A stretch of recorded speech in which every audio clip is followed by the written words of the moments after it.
Hi, everybody in the chat room. Hello.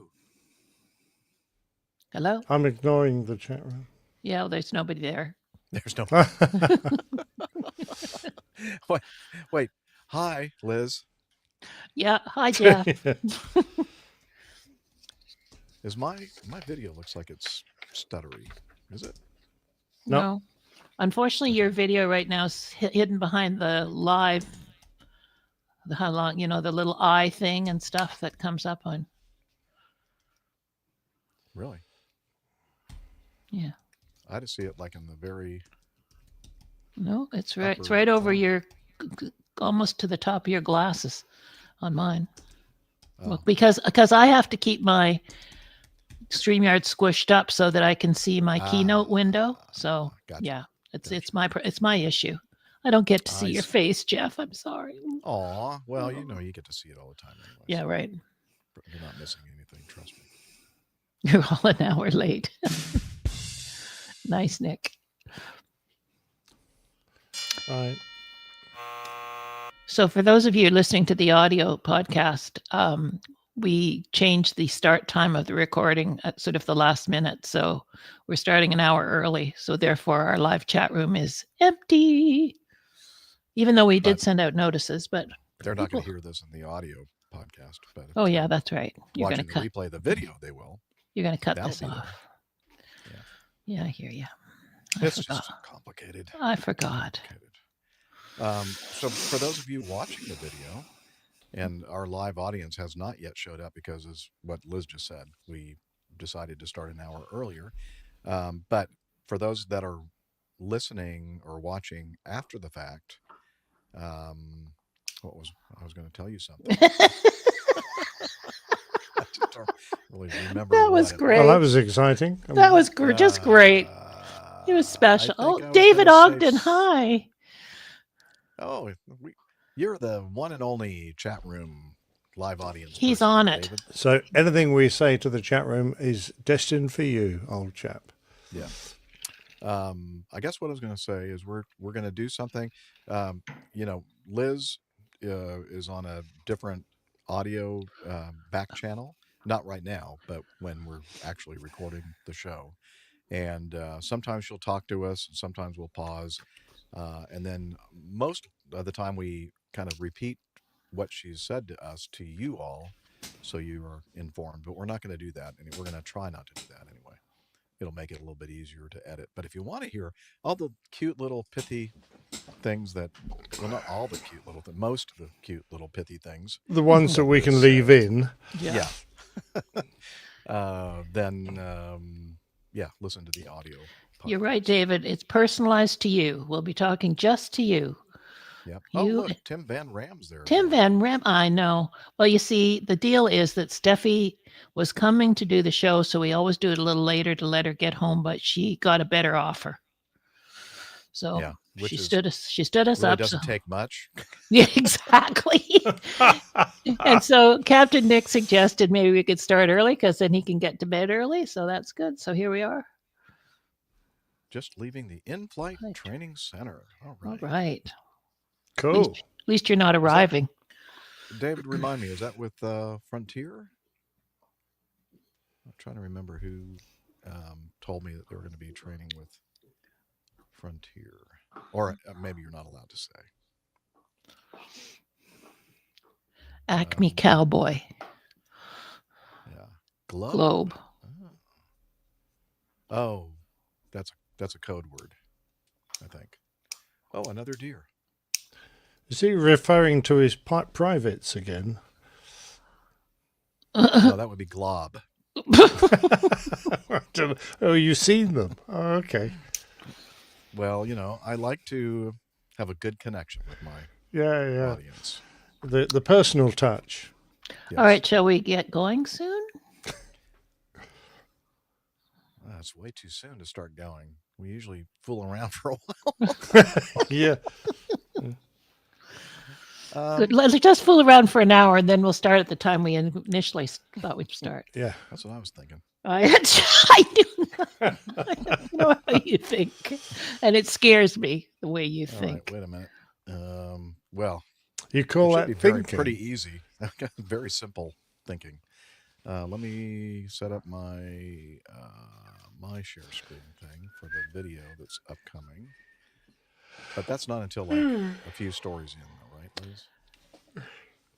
Yeah. Okay. You don't have a video for a little while, for sure. Good. Okay. So let's do a quick check to see how Radio Roger You're sounds. listening to the Airline Pilot Guy Show. The view from our side of the cockpit door. Sounds pretty good to me. I would say slightly low volume, but slightly. Slightly, okay. And also, David Ogden and Tim Van Ram, recorders are on. Thank you very much for the reminder. Oh, wait. Why is it? Oh, that's weird. Oh, no, that doesn't sound good. Right. No, I think I need to do something with the Poppy, come here. audio routing in Reaper. Okay. Because time for a reroute. It's ooh, I hate that idea. Unless it's a good. Sometimes reroutes are good. Most of the time they are not. I just remember that reroute you had to do that time you were coming up here. We were going to have dinner, and that stupid flight attendant didn't show up in Jackson, Mississippi. Yep, I remember that. Yuck. And then it turns out, in hindsight, that there was somebody there. Well, I know, that but could have, but you know. I know who to thunk it, right? Yeah. Okay, so anyway, now I see signal coming in. Wait a minute. Why is it? No, that's not good either. It's recording in They're gonna both call channels. me. Why is it doing that? I'll be right back. Okay. Stand by. Do you want to go out? Standing Do you need by. to go out? No, go out. Go out. One. Hold on. I can't leave the door open. One. Come on. You want to go? Yeah. There you go. Two. Come on. There you go.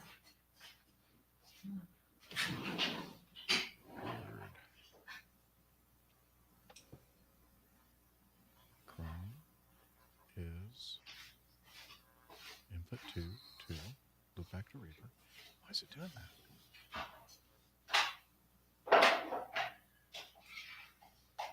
Okay, hang on. I don't think it took.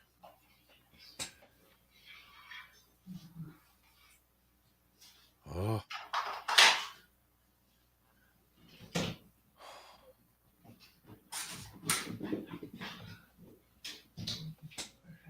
Okay. Mute. Okay. You're back in here? You got Poppy. Yeah, that's it. No. Right. Effective. That's that. Go on. Go on. Go on.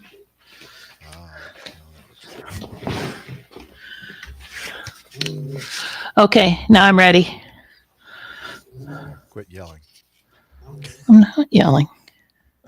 It's just like really loud. But that's because I have to adjust something here. Jeff needs to adjust himself again. Actually, I'm adjusting you, not myself. Oh. The adjustments at your end, though. Yeah. Adjustments at his end. Oh. Well, let me check. Oh, yeah.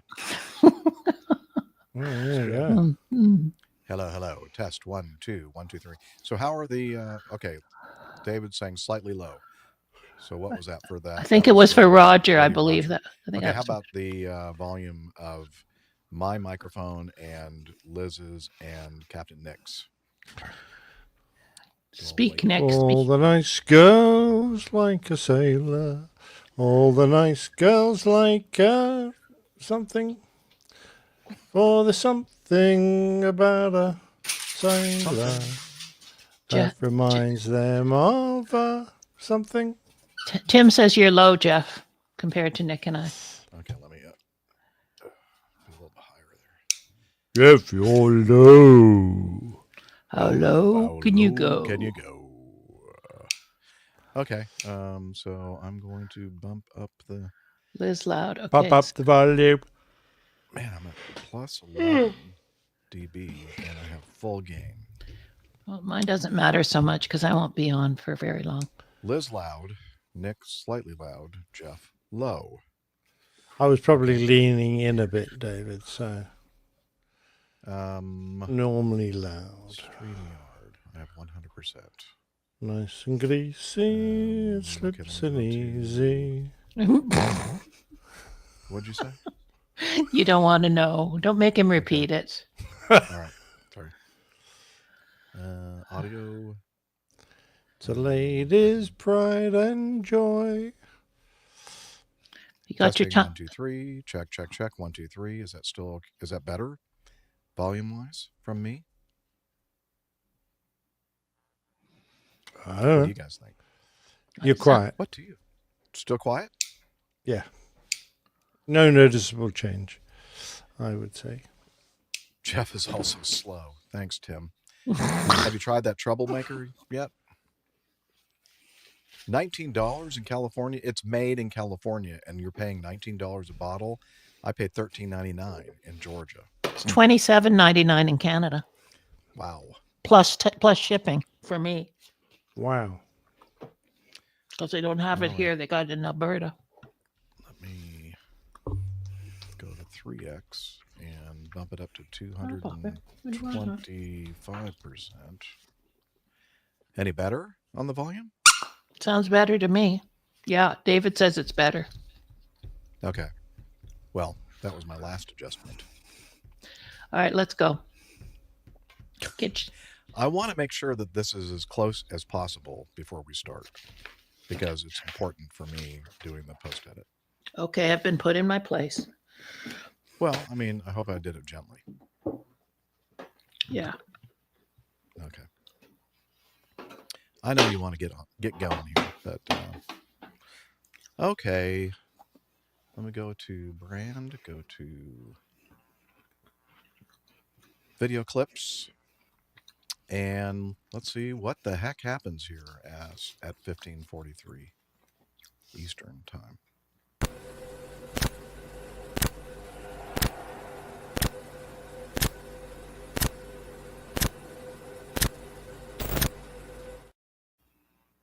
You're listening to the Airline Pilot Guy Show.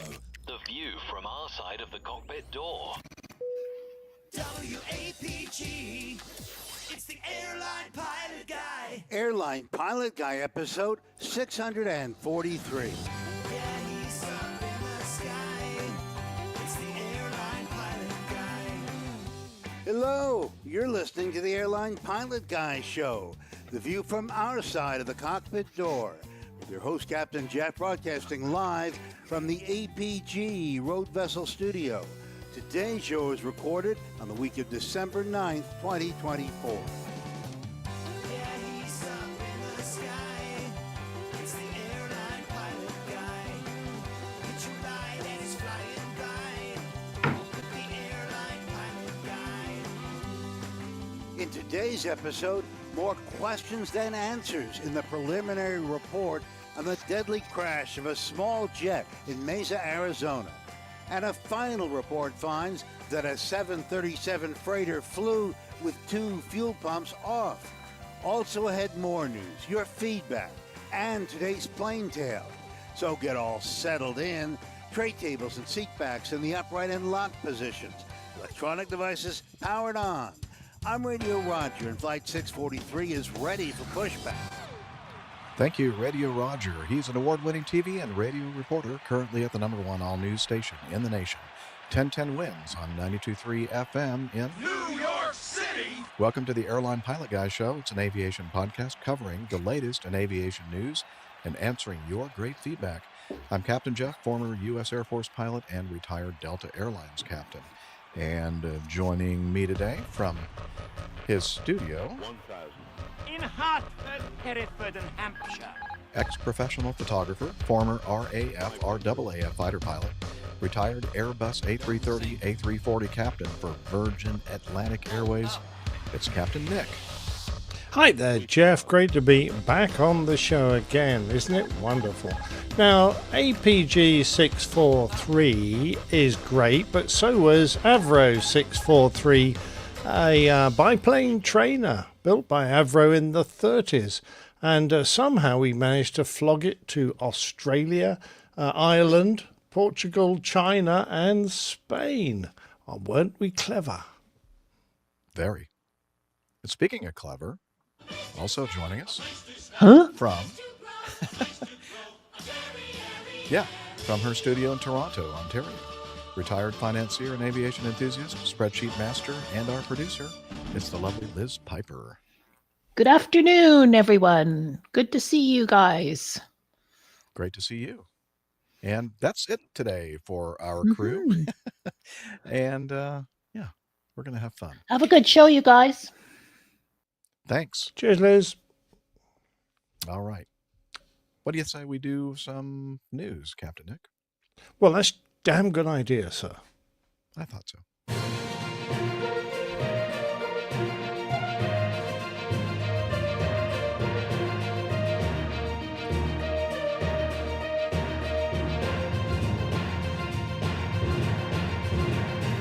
Stand by for news. All right, we're going to start off with a preliminary report from the National Transportation Safety Board on the Honda jet crash in Mesa, Arizona. This occurred on the 5th of November, 2024, so a little over a month ago. And I have to say, I'll read most of this, but not a lot of information here. They didn't really find anything that looked like it may have contributed at all, as far as the way I'm reading it, to this this accident. On November 5th, 2024, at 16:39 Mountain Daylight Time, a Honda HA420, November 5-7 Hotel Papa, was destroyed when it was involved in an accident near Mesa. The pilot and 3 passengers were fatally injured. 1 passenger was seriously injured, and the single occupant of an automobile was fatally injured. So I think that's total of 5 fatalities. Is that right? Did I do my Yep, math 5 right? fatal, 1 serious. Yeah. And I don't recall exactly what the serious injuries were, but I guess we'll find that out later in further reports. Let's see. The airplane was operated as a Title 14 Code of Federal Regulations, Part 91, personal flight. According to the survivor, the occupants were flying from Falcon Field in Fox Zulu in Mesa to Provo, Utah, to attend a college basketball game. They intended to return to Mesa that same night, did not pack any luggage. A friend assisted the occupants as they entered the airplane and prepared for the flight. According to the friend, the pilot had fueled the airplane from a private fuel tank prior to the flight.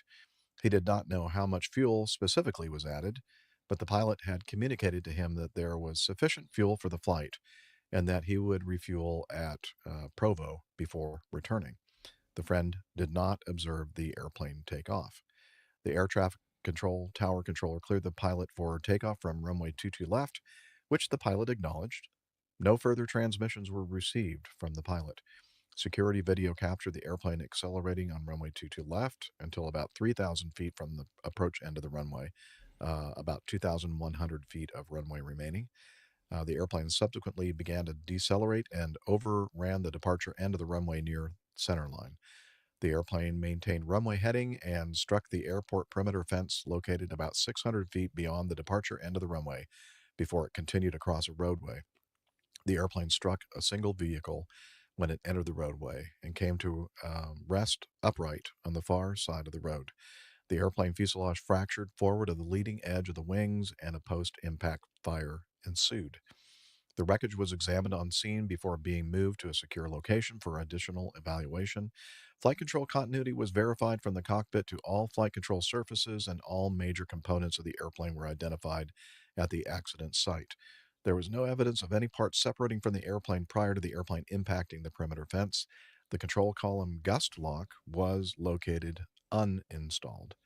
The airplane brake and anti-skid system was examined, and no anomalies were noted. The airplane was equipped with a Garmin 3000 integrated flight deck, a G3000 avionics suite. The G3000 is capable of recording flight log data on a removable secure data, an SD card, and central maintenance data, or CMD, within the primary flight display and multifunction display. Flight log data is limited to some airplane performance parameters, engine operating parameters, and limited system operating functions. Flight log data does not record any systems warnings. The SD card was removed from the multifunction display, and the flight log data for the accident flight was recovered.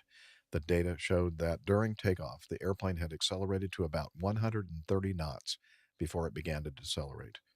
No engine anomalies were noted in the data. Both PFDs and MFD were removed from the wreckage and sent to the National Transportation Safety Board Recorder's Laboratory for download for the CMF data. So there, not really a lot more information that we already knew. I mean, a couple of data points, of course. The speed at which the aborted takeoff commenced, how far down the runway, etc.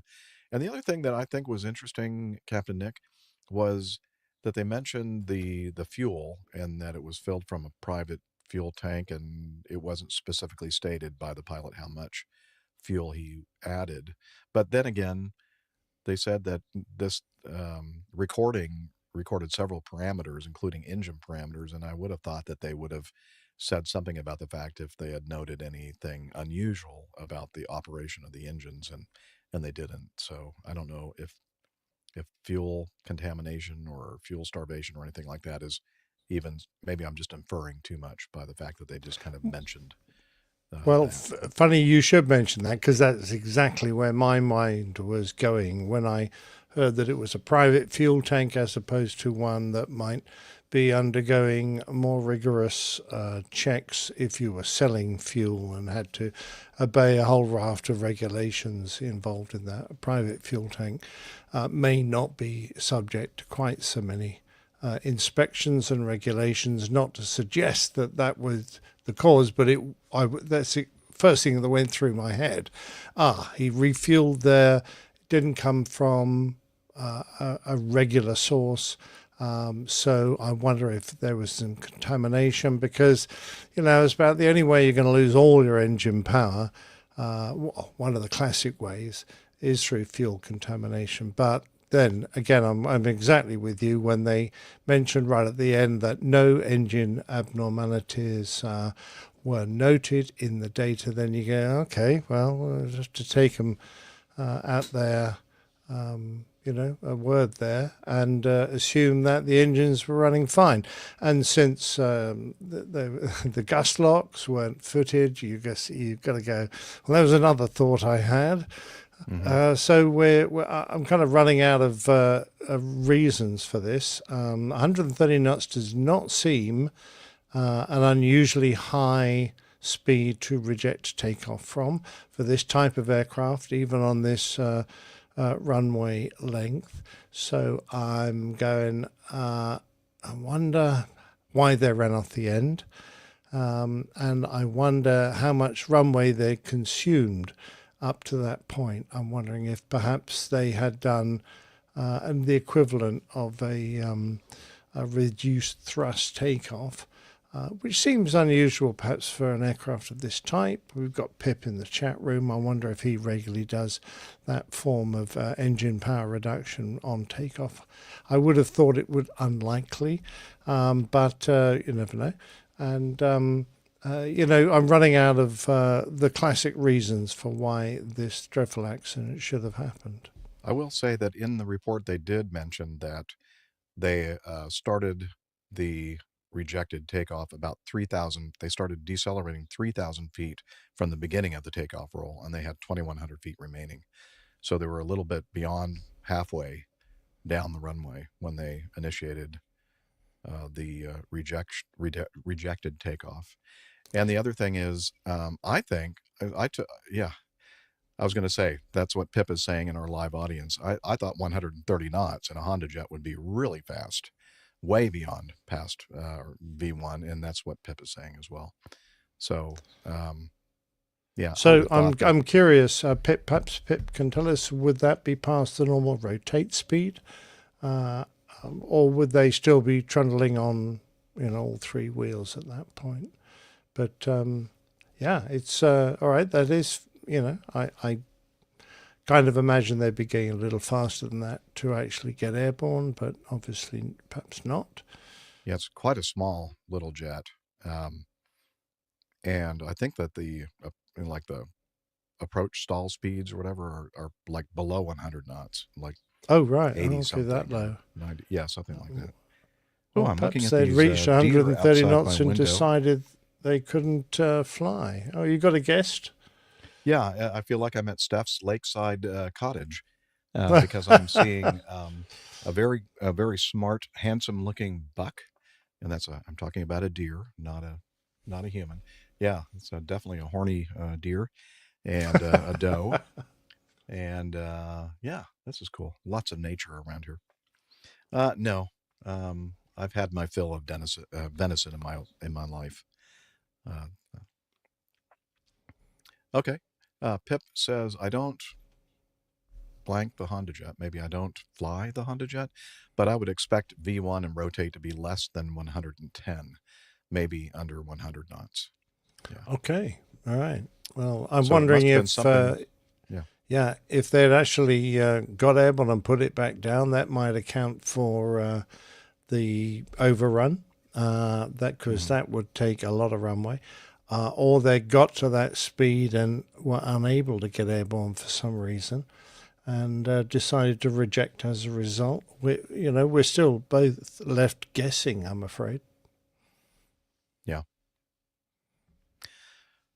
Yep, that's this. A lot of times in the preliminary, when Liz and I were discussing this yesterday, a lot of times they say certain things in the prelim, and then they go, I see where they're going with this, and then the final comes out, and like they don't even talk about that. What they mentioned in the prelim. I think, oh, did they do that on purpose just to throw us off? I don't know. Okay. I Thank don't you, think it's their Tim. job to mess about with this, Jeff. Yeah, I know. I think so. Tim says my audio level has improved. I bumped it up pretty much all I could. So hopefully my audio is a little bit better. All right. Oh, you know what? I meant to mention this too. That was one of those things I was trying to remember what to talk about with Captain Nick and Liz before we started the recording today. And that is, I don't know how familiar or if it's being reported at all over on your side of the pond, Captain Nick, but there have been some strange goings-ons in the New Jersey area of our country involving drones. Yeah, we do I have some picked up feedback on on some that? of those reports. Nothing in our news about it, but some aviation news has mentioned it, yes. Okay. So Liz, you said we have some feedback regarding that? Okay.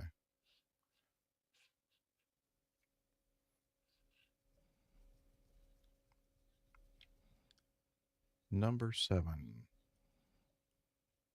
Oh, okay, good. Well, then I'll talk about it then, instead of saying something about it now. I just thought of it though, and thinking, I don't see it on our news lineup. So, but cool.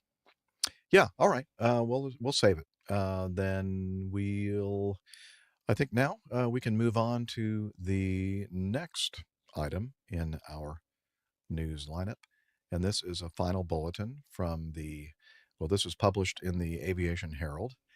A TUI Airways Boeing 737-800 registration Golf Foxtrot Delta Zulu Sierra performing flight 6114 from Bristol in the UK to Las Palmas in Spain with 163 passengers and 6 crew was departing Bristol's runway 9 when the auto throttle disengaged upon selection of toga at the start of the takeoff roll. The crew manually set the thrust to 84.5% N1 rather than 92.8% N1 as was determined prior to the takeoff, and they continued the takeoff. The aircraft rotated about 260 meters prior to the end of the runway, crossed the end of the runway at 10 feet above ground level. The crew continued the flight to Las Palmas, although whenever they tried to engage autothrust, it disconnected again. The aircraft landed safely in Las Palmas. The Air Accidents Investigation Branch released a special bulletin, and this was earlier in the investigation. And they mentioned in the narrative that I just read that when the crew selected Toga, 84.5% was set, and that was what they manually set, and that wasn't enough. And so after the takeoff, I think they realized, wow, we were really close to the end of the runway. What's going on? What did we do wrong, or what happened there? The final bulletin, published on the 5th of December, concluded that the probable causes of this serious incident were having selected the toga switch to begin the takeoff roll, or that's interesting, a misspelling there, ROLE or ROLL. I'm thinking the latter. At Bristol, the autopilot disconnected. The crew reselected the auto throttles, but did not engage in an active mode and did not control the throttles as the crew expected. Neither crew realized that the thrust was not set as required for takeoff, but was significantly less than had been calculated during the pre-flight preparation. That was the word I was looking for earlier, calculated. As a result, the aircraft performance was significantly compromised. The uncommanded disconnection was likely caused by low voltage being supplied to the ASM, the autothrottle servo motor, which caused it to disconnect from the throttles. The issue is a well-known one, for which a new model of ASM updated FCC software, incorporating changes to reduce the incidence of uncommanded disconnects. So I guess this is something that's happened in the past, which you'd think, if the crew was aware of this, that they would have spent even more attention ensuring that the power was set properly. The operator took action to raise awareness of the issue and what actions are expected, as well as strengthening their FDM program to better monitor the occurrences. The manufacturer encourages any operators who experience nuisance disconnects to replace the autopilot servo motor with the newer model and ensure a later standard of FCC software loaded. It's on sale, I think a Black Friday sale, special price, about 50% off from Boeing.com. Yeah, so that's, and I think at some point I thought I read that, part of their standard operation procedure is to ensure whether or not the auto throttle system is actively engaged or not. You always, trust but verify. And I think that they just somehow skipped the step of ensuring that the power, the N1 setting, was where it was supposed to be for takeoff. I mean, I'm sure, Captain Nick, you're probably thinking of some accidents in the past that involved the improper setting of takeoff power. There's been more than one, but the one that comes to mind to me is the one in Washington, D.C., the Air Florida, where they were taking off another 737. Coincidence? I don't know. And they were, it was snowing, and they were taking off, I think, on runway, I think it was 19, or maybe, I don't know, maybe runway 1. I don't remember which direction they were taking off. But anyway, they didn't set well. The whole airport is like along the river, basically. But yeah, they didn't have the thrust set properly, and they didn't have enough power to make a safe takeoff, and they ended up in the river. But anyway, that's what I wanted to say about that. What would you say about this, Captain Nick? Well, yeah, that dreadful accident, just sparks a dreadful memory in my head. I remember driving over the bridge of the Potomac, right beside where that aircraft had gone into the river, and remembering the appalling pictures from the TV crews that were there trying to drag the passengers who were drowning and freezing in the ice-laden Potomac, while the emergency crews, the firemen and other people standing around being prevented from diving in to try and assist because their superiors were saying they hadn't undergone the correct safety training to do that kind of a job, whereas there were guys who were just passers-by who were stripping off and jumping in the river to save these people, and it was absolutely tragic, and a lot has changed since then. But yeah, that was a classic case of a company not used to doing operating in really bad weather, and they didn't do a proper de-ice, and what's more, they got icing in the engine. They hadn't put the engine anti-ice on, and that was an absolute no. I mean, that's ridiculous. And one of the pressure sensors in the front of the engines had iced up and gave them a false reading for the engine pressure ratio. Anyway, that's another just a really dreadful series of mistakes. This one is similar in the case of the fact that they had much more power available to them, as did the crew that crashed in the Potomac, but they never thought of moving the throttles up to the correct power setting.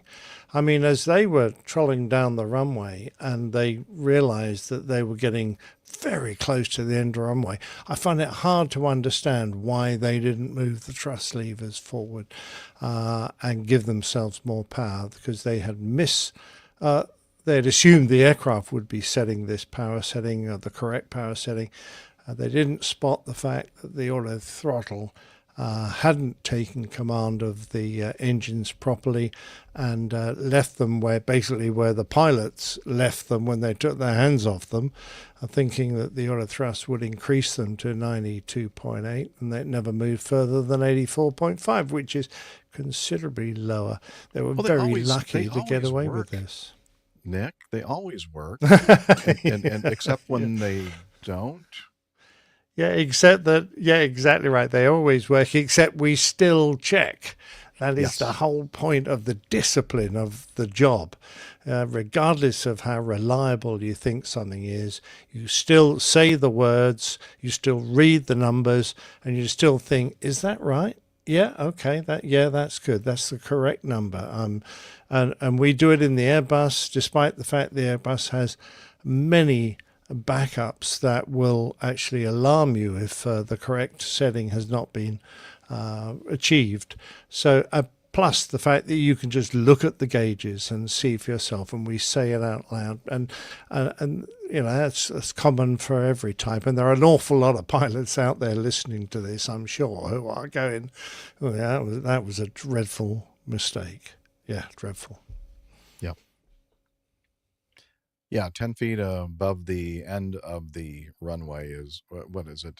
They have to be a minimum of 35 feet crossing. Yeah, the fence height, dry runway is 35. On a wet Mm-hmm. runway, it's 15 from memory.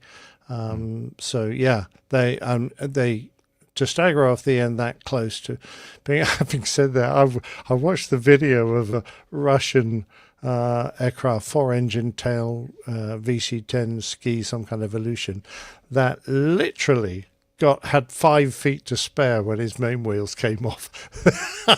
I was going, whoa, that was close. That was better than the Aeros 727 that we watched the security video of a couple of shows ago, where they were at zero at the end of the runway. Yeah, I know. So it happens, but that's the whole point of being a well-disciplined and well-organized and well-trained company. The fact that you develop these procedures and you follow them to the letter. It happens to the best of us. I remember early on in my career with a certain airline that we were taking off out of Minneapolis in a 727. I was the flight engineer, and we took off like we always do. And I was looking out the window going, I don't feel like we're accelerating at the normal rate. The end of the runway is looking really, it's getting bigger. Yeah, looking like a very short runway. And then we took off, and then after we cleaned everything up and we were on our way and talking to departure control, the captain kind of looked around and goes, "Yeah, Jeff, can you hand me that takeoff data? And all the calculations and everything else." And so I handed it to him, and he goes, "Ah." He said, "I took off from an intersection, not full length, and the numbers were based on full length." Full length. And Uh-oh. yeah, so I know that feeling that you have when you're in that middle or after the fact when you're going, something just did not feel right. And I think that's what this crew experienced, and good on them for reporting it. I don't know if this would Oh, have yeah. been something that would have been discovered without them reporting it, or if they just realized, okay, this is a, what do they call it, just culture, a safety Yeah. culture, and Yeah. it's best that we go ahead and volunteer the fact that we screwed things up, and maybe somebody can learn from it, and maybe they won't try to take my license away so that I can continue to pay the bills. So Yeah, exactly. So kudos to them for that. yeah. I remember, remember getting my first takeoff out of Cape Town. I was a new captain, and it was my first landing and first takeoff out there. And because it was my first, I was obliged to do both the landing and the takeoff. Anyway, the landing went fine. A few days later, after we'd wined and dined ourselves, and we were absolutely exhausted from the amount that we ate and drank, we clambered back on the airplane to get airborne. And we went rolling down this runway at Cape Town, and we had all the numbers. We assumed they were correct. We'd done them all. But I was looking down the runway thinking, good blimey, this runway looks a bit short. So out of instinct, I firewalled the engines. I banged them from flex up to toga, and off we went. And about 5 seconds later, we went over a bump in the runway, which I hadn't realised was there. And 10,000 feet more runway appeared, and I went, oh. And then that was a bit of an overreaction. Nothing. I don't know what you're talking about. So there you go. Yeah, but I mean, I was on the safe side. That's all I can say for myself. Well, that's good. Yeah, for sure. Yeah, when it just doesn't feel right, you just got to, react. Oh, you do something. Just do something. Yes. Yeah. All right. Let's continue on then with another one from the Aviation Herald website, another final report, and this one from Down Under. Or what did AJ say? Over and under, or something like that. And let's see. This is an Airwork 737 -400 freighter, registration Zulu or Z Kilo. No, it'll be Zulu because this is phonetic alphabet, avionic or aviation. Zulu Kilo Tango Lima Lima. See what you guys have me doing? I'm always afraid that when I'm saying Z, that I'm saying something wrong.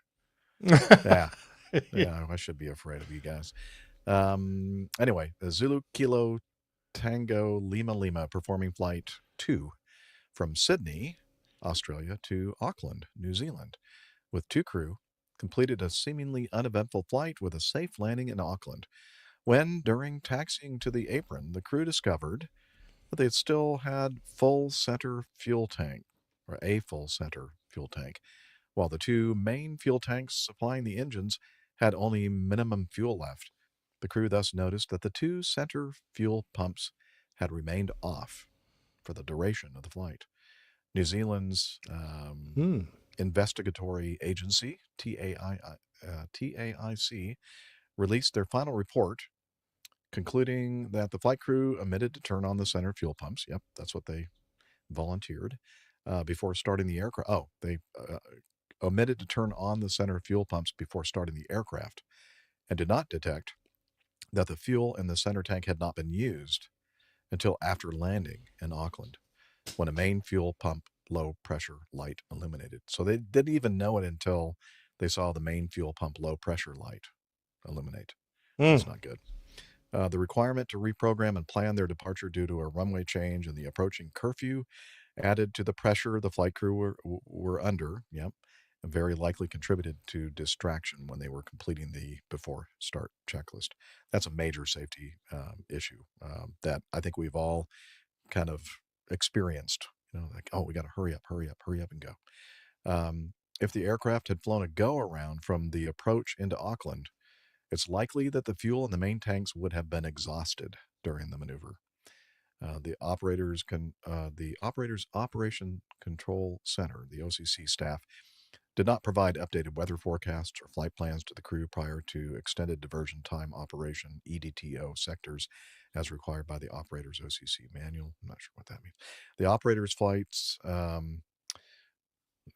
number 2 and number 82 departed for Auckland with flight plans nominating destination and EDTO alternates that were not compliant with regulatory or company flight planning requirements. Okay, so this is probably stuff revealed in the investigation here that didn't necessarily directly impact the operation of this particular flight. Yeah, I don't think everyone realizes that when these investigative authorities look into an incident, they don't limit themselves just to the factors of the incident. They look at every aspect of the airline operation and operations and the data they get, everything.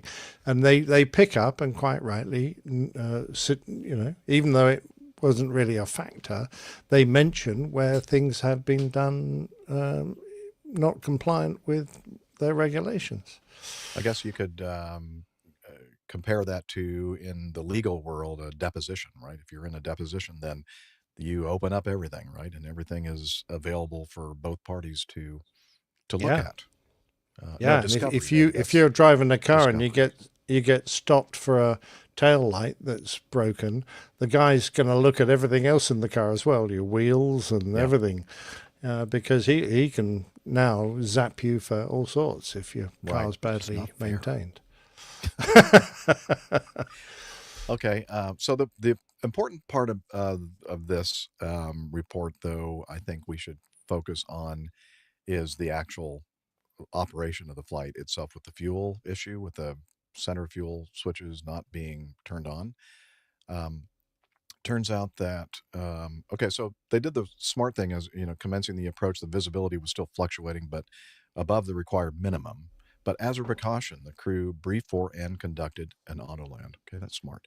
If flight number 2 had subsequently flown a go around from this approach, due to the low visibility, fuel consumption would have increased rapidly because of the engine's high power demands. The fuel on shutdown was noted as 4,640 kilograms, and with 4,000 kilograms reported in the center tank, that left 640 kilograms in the main tanks. The operator advised that the guidelines for the Boeing 737 stated that 640 kilograms would be used for a go-around and further approach. Happened to be the exact same convenient number. Yeah. Coincidence? Everything's fine. I've got exactly the right fuel. Wow.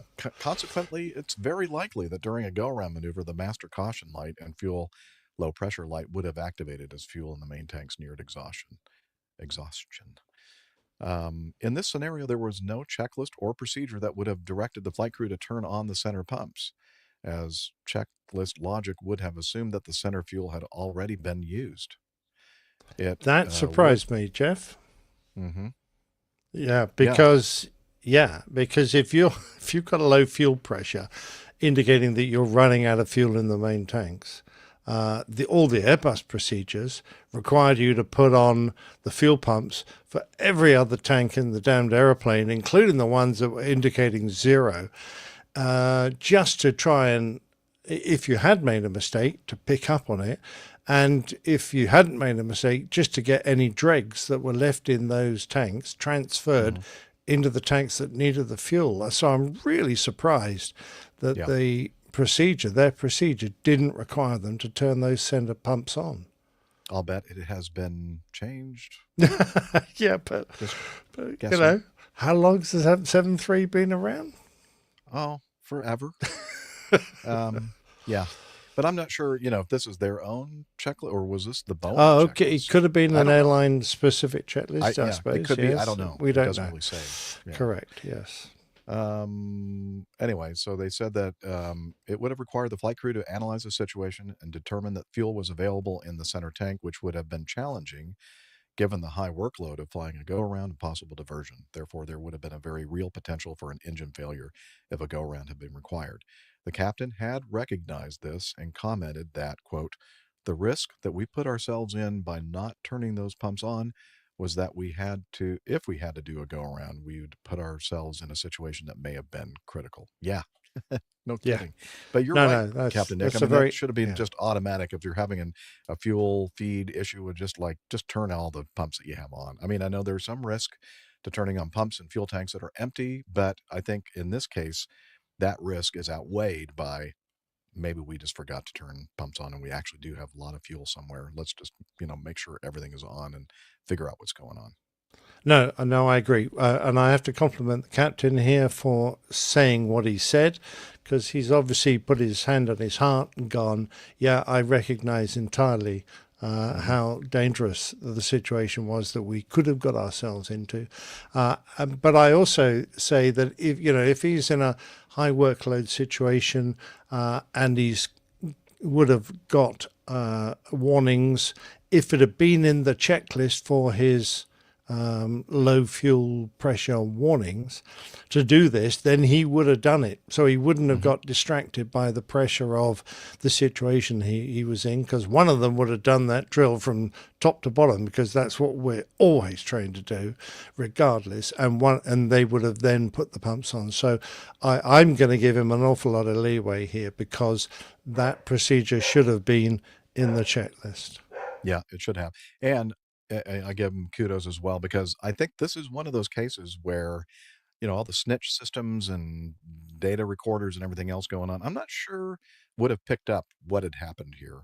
And the fact that had they had to perform a go around and another approach, that it would have been a very, very serious situation. And so he thought, you know what? I'm just going to go ahead and fess up, and maybe somebody can learn from this. And that's why we're talking about it on our show, Exactly. Yep. Yeah. which is excellent. All right. Next item, again from the Aviation Herald, another report. This one a preliminary report on a Rex, also down under in Melbourne. Saab 340 Bravo was performing flight 3937 from Melbourne to King Island. Is that Tasmania, TA, I guess? Yep. That's right. With 23 passengers. So that requires you to that Tasmania is kind of is not part of the continent, right? There is like an island. Yeah, it's an island off Yeah. the south coast, the Gotcha. south east corner of Australia. So yeah, they would have had to fly over water. yeah, okay. I don't know, 70 or 100 miles away, so it's Okay, not a not a huge lot, distance. But Okay.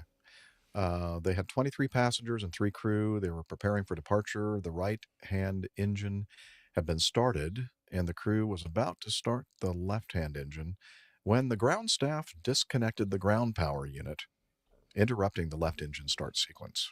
I hate it when they do that. The crew began motoring the left-hand engine to remove any residual fuel, which is smart. You don't want a tailpipe fire. However, as soon as the propeller began they to rotate, probably got. yeah. However, as soon as the too propeller began late. to rotate, the ground marshaller signaled to stop the engine start, due to seeing flames and smoke from the left-hand engine. The captain stopped the engine start. The crew noticed the ITT was, what does that stand for? Something Turbine temperature. Yeah. Intermediate or initial Yeah. turbine temperature. Yeah. Anyway, something out there that senses turbine. Yes, temperature. something hot in the back end. Yeah. Was still rising, prompting the captain to again perform motoring of the engine. The marshaller continued to signal to the crew to stop the engine start. Despite the absence of any fire or abnormal indication on the engine, the captain decided to work the engine fire checklist and initiated an evacuation through the right-hand door. 2 passengers received minor injuries in the evacuation. This happened back in April of 2022, when they had let's see, the prelim was on the 15th of November 2022. Really doesn't talk. Well, let me scroll down to this is a final report, isn't it? No, it's still a preliminary report. That's pretty. They're taking their time, aren't they? Oh no, I'm sorry. It is a final report. Okay, Oh, it's just okay. the title. The title was misleading. Okay, so on the 4th of December, so about a week ago, the Australian Transportation Safety Board released their final report. Let's see. Ground crew member disconnected the power unit without having been signaled to do so. That's kind of what set this whole thing off. This happened while the left engine was still starting, which resulted in an interrupted engine start and the initial development of an engine tailpipe fire. After observing the marshaller's signals, the captain stopped motoring the engine. As a result, the fire was not extinguished. The captain did not coordinate with the first officer their identification of or response to the interrupted engine start or the later fire signals from the marshaller. This limited the opportunity for the first officer to contribute to the identification and management of the ongoing situation. Stand by, I have to cough here for a second. Okay. So not good communication between the captain and first officer. Likely associated with increased stress and an escalating sense of urgency, the captain ordered an evacuation without having used all the available information to positively confirm the severity of the situation. Other factors: the marshaller used non-standard signals when communicating indications of fire to the flight crew. Rex Regional Express did not provide flight crew or ground crew recurrent training to review the hand signals required to communicate with each other, including those used in an emergency. It's a big problem. Before ordering the evacuation, the captain did not communicate their intent to evacuate the aircraft to the first officer or call for flight deck evacuation drills. In addition, the captain initially did not use the primary method of commanding an evacuation through the public address system. When the captain signaled to the cabin to evacuate using 4 seatbelt sign chimes, the flight attendant did not recognize the signal and subsequently did not react to the command. When ordered to evacuate, there were no instructions provided to passengers to direct them to use all the available exits. As a result, the passengers in the emergency exit row did not open a usable exit, which delayed the evacuation of the aircraft. And the captain did not initially communicate the situation to air traffic control, which delayed the arrival of emergency services at the aircraft by about 2 minutes. And, oh, I can't believe this, some passengers took cabin baggage during the evacuation, which increased the risk of injury and delaying the evacuation. Yeah, wow. There are a lot of things went wrong. I think when he initially ordered the evacuation to the cabin crew, he did it by opening the door and yelling at them to evacuate instead of using the PA system, which is kind of weird. That's true, but initially he did a double ding on the seatbelt signs to give 4 chimes, which he had thought was a evacuation signal, which the cabin crew didn't recognize as such. Now, I don't know, maybe that really is a signal and the cabin crew didn't recognize it, or maybe he just making stuff up on the fly. Or something. If I keep ringing this bell, something's going to happen. Oh, dear. Yeah, I mean, it was a bit of a shambles, wasn't it, really? I mean, starting off with the signals from the ground crew, and just basically the actions of the ground crew were dreadful, because you go to yourself, oh, for heaven's sake, why did you pull the external power without being told to? Why did you tell me to shut the engine down, give me a signal to shut the engine down, when actually a jet pipe fire, you do exactly the opposite. You motor the engine to blow the fire, continue to blow the fire through the jet pipe until all the fuel has been burned. And if you shut the engine down, it just sits and cooks inside the engine, which is what they noticed, because the engine had fuel in it, and they saw the intermediate turbine temperature rising, indicating the engine was getting hotter and hotter. And then, despite the fact that the ground crew were now still signaling shut the engine down, which is not his decision. He tells the captain there's a fire, and it's from memory, and it's been a long time for me, it's a kind of a figure of 8. It used to be our signal, certainly in the Air Force, that, like an infinity signal. Yeah, that was to indicate you had a fire. shutting down is the cut your throat signal. Right. So yeah, Or if they're running away really fast, that's the it's that's probably the that's the they're on that's the fire. classic, isn't it? Exactly. But in today's modern communication, why on earth don't these smaller aircraft have people on headsets plugged in talking to the ground crew?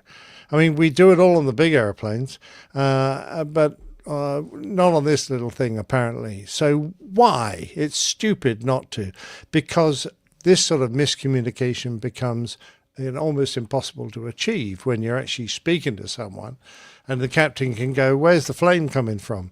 It's coming from the back end, sir. The jet pipe? Yes. Okay, well, I'm going to continue motoring. All right, you watch and tell me what happens. It just, life is so much simpler when you can speak to someone, and mouthing to the captain Yeah. that you're on fire. You go, what? I haven't learned that. I can hear. I don't need to lip read, so I don't understand that. Yeah. Yeah, that's true. Yeah.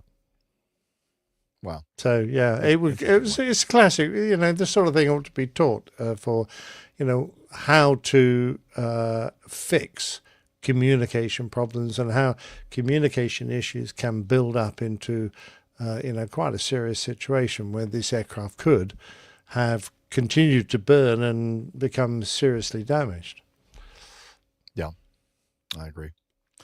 Welcome, everyone, in our live audience that kind of missed the start time change. We apologize. It was very last minute, but we're glad that you're here with us.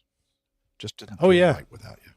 I see some podcasters in there. I see Pip, Pilot Pip, although he's a lapsed podcast maker. So I think Pip needs to get his poop in a pile, if you don't mind me doing a bit of alliteration there.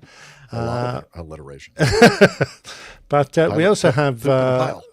Bob, Bob Judson, the fine fellow whose friendship has extended to me being able to interview Colin.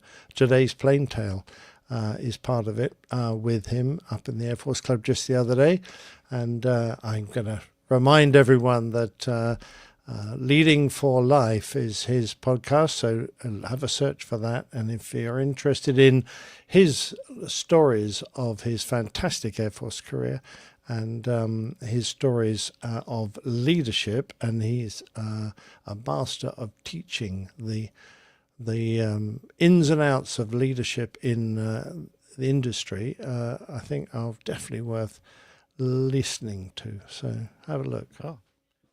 There's Bill and YYZ. Hello, Bill, airline pilot based in Toronto. And wow. wielding the blue spanner of death is our main man, Micah. He hasn't hit anyone with it lately, has he? I don't know. Haven't been paying close attention. Although there were some that were in the chat room earlier that are no longer there. So maybe man Micah's gone crazy with that. Yeah, perhaps he cleared them all out. Anyway, so I just wanted to say hello to everyone and welcome aboard. And I think we should probably continue with another piece. Yeah, absolutely. News. Can I just make the point that, was it this one? No. I misread this. I read earlier on in this report, it said the initial flames were visible on the CCTV for about 3 seconds. And I thought, oh, good Lord. Has this Saab 340 got closed circuit television cameras mounted in it? No, I think they were probably the ones on the stand or on the airport. So I went, damn! I was hoping that we might have at last produced an airliner with video cameras recording what goes on. Not yet. Apparently That's not. Important. All right. Very good. So let's continue on with this video from, what is it called? You Can See ATC or something like that. Yeah. All right. Let's find out together, shall we? I'm going to go ahead and if you'll put the video up in the stage there. And, oh, you did. Okay. I'm sorry. I have so many windows open. I have other windows that are covering it. So we can do this. We can see Captain Nick and Captain Jeff. And let me hit this button right here and hope for the best. You can see ATC. Okay, I guess I need to stop here for a moment because I never can read this quickly enough. Okay, this happened on the 12th of November, 2024 in New York, 5:53 local time. So kind of probably getting sort of dark. A JetBlue Airbus A320 was performing flight 1644 from Kralenji Flamingo International Airport, Bonaire, let's just say that, to John F. Kennedy International. Yay, our favorite airport. Being on approach to Kennedy was vectored by the air traffic controller to go underneath the heavy Boeing 787 Dreamliner with 1,000 feet vertical separation. When the pilot requested to change the route, they didn't want to go below the heavy traffic because of wake turbulence. The controller didn't have time and offered to talk after landing. So when they add here, position and altitude of the airplane may not be accurate. We don't show uninvolved airplanes. Okay, blah, blah, blah, blah. So let's go ahead and continue with the video here and see what, or hear at least what happened.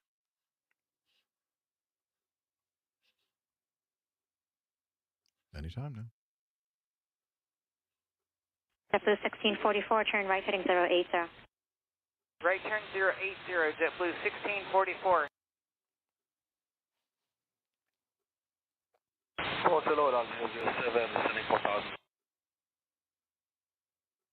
007, correction, Delta 18, disregard. Last aircraft calling, stay again. LL 007, 6000, descending 4. LL 007, heavy near approach, reduce speed at 210. 210, speed LL 007. JetBlue 1644, turn left heading 050. 050 heading, JetBlue 1644. They're basically head on. 007 heavy, reduce speed to 210, vector cross final for spacing. Over. LL 007 heavy, vectors across final for spacing, reduce speed to 210. Reducing 210, LL 007. JetBlue 1644, traffic 12 o'clock, 7 miles southwestbound, 4000 heavy, Boeing 780 setting on your sequence. Okay, yeah, we see him straight ahead. Thanks, JetBlue 1644. LL 007, we're crossing the localizer now. No, 007 heavy, vector cross final for spacing. Which you already said twice. And JetBlue 1644, we'd like to turn away from underneath the heavy wake here. We need to turn out to the east. Wait, say that again? We'd like to turn out to the east. You're putting us right underneath the heavy, 1,000 feet underneath them. I don't know where you expect us to be flying, but we're going right underneath this guy. Yeah, I'm looking at the radar. You got 1,000 feet. You want 2,000? No, I just like maybe a 5-degree. We're nose to nose with this guy, and I'm assuming that there's going to be a wake turbulence encounter here in a few minutes if we don't make a turn away. You said they were vectoring him across. I just didn't know how far we could expect to be going. That was a lot. I can give you a number to call. We can talk about it after if you'd like. Allow 7 heavy, flighting 270. Heading 270, allow 7 heavy. Triple 1644, speed 160, heading 360. Speed 160, heading 360, JetBlue 1644. Allow 7 heavy, turn right 090. 090, allow 7 heavy. Triple 1644, heading 330, intercept 319 localizer. 330 heading, intercept 31 right localizer, JetBlue 1644. Allow 7 heavy, speed 180, then maintain 2,000. 180, descend 2,000, allow 7 heavy.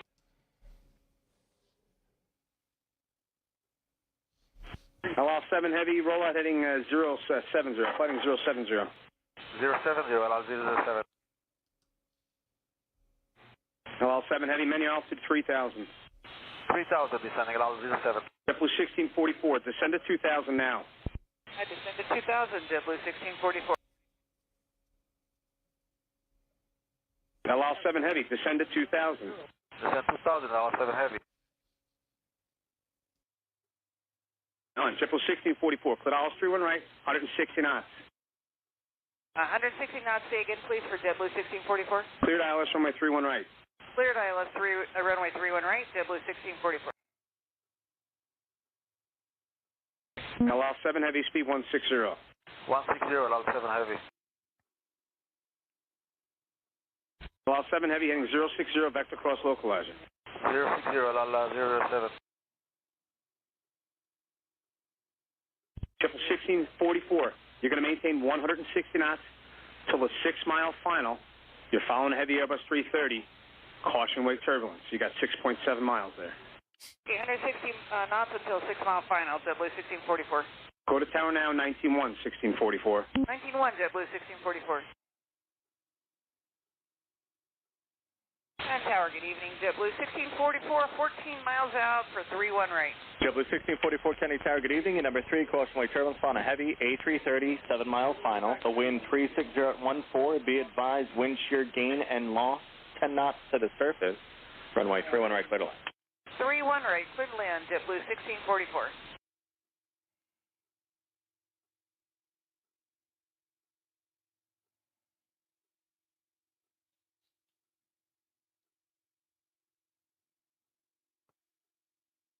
It's showing there. JetBlue landing. JetBlue 1644, left one able, left turn Bravo, stay with me. Left turn, 1 able, left on Bravo, stay with you, JetBlue 1644. And JetBlue 1644, you can actually join Alpha, left turn Alpha, please. Left turn Alpha, JetBlue 1644. When you get a moment, New York Approach wants you to give him a call. I have a number when you're ready. Ready. All right, JetBlue 1644, the number is... Anyway, so they gave him the number, 877, no, what is it, 8675309, is that the song? Yeah, so basically what happened here is you have the LL7 heavy coming in from, you can remove that from stage if you want, coming in from the northeast, and the JetBlue coming in from the southwest. And they're both being essentially vectored for the same runway, same approach. They just, approach control needed to get a little bit more spacing. So she told LL7 2 times that to fly this heading, and that they were going to be vectored through the localizer. And I don't know if there was a language barrier there, or if there was a lot going on inside the LL cockpit, and they just didn't hear that little bit of information. And then finally they seemed concerned because they were going through the localizer, hey, we're approaching the localizer.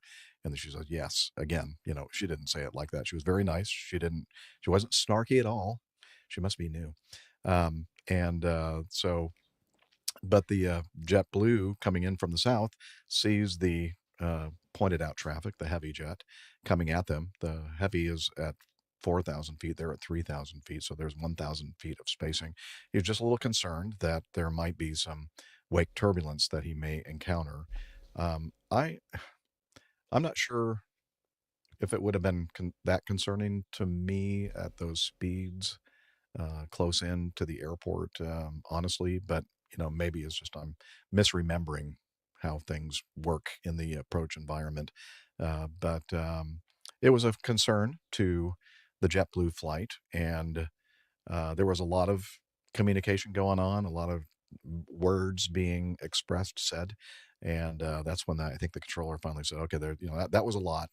Let's just talk about this afterwards, that's the proper thing to do, right? If you have a problem. But by the time they expressed all of this, I'm not sure that they ended up getting any kind of a separation at all for a potential wake turbulence encounter or not.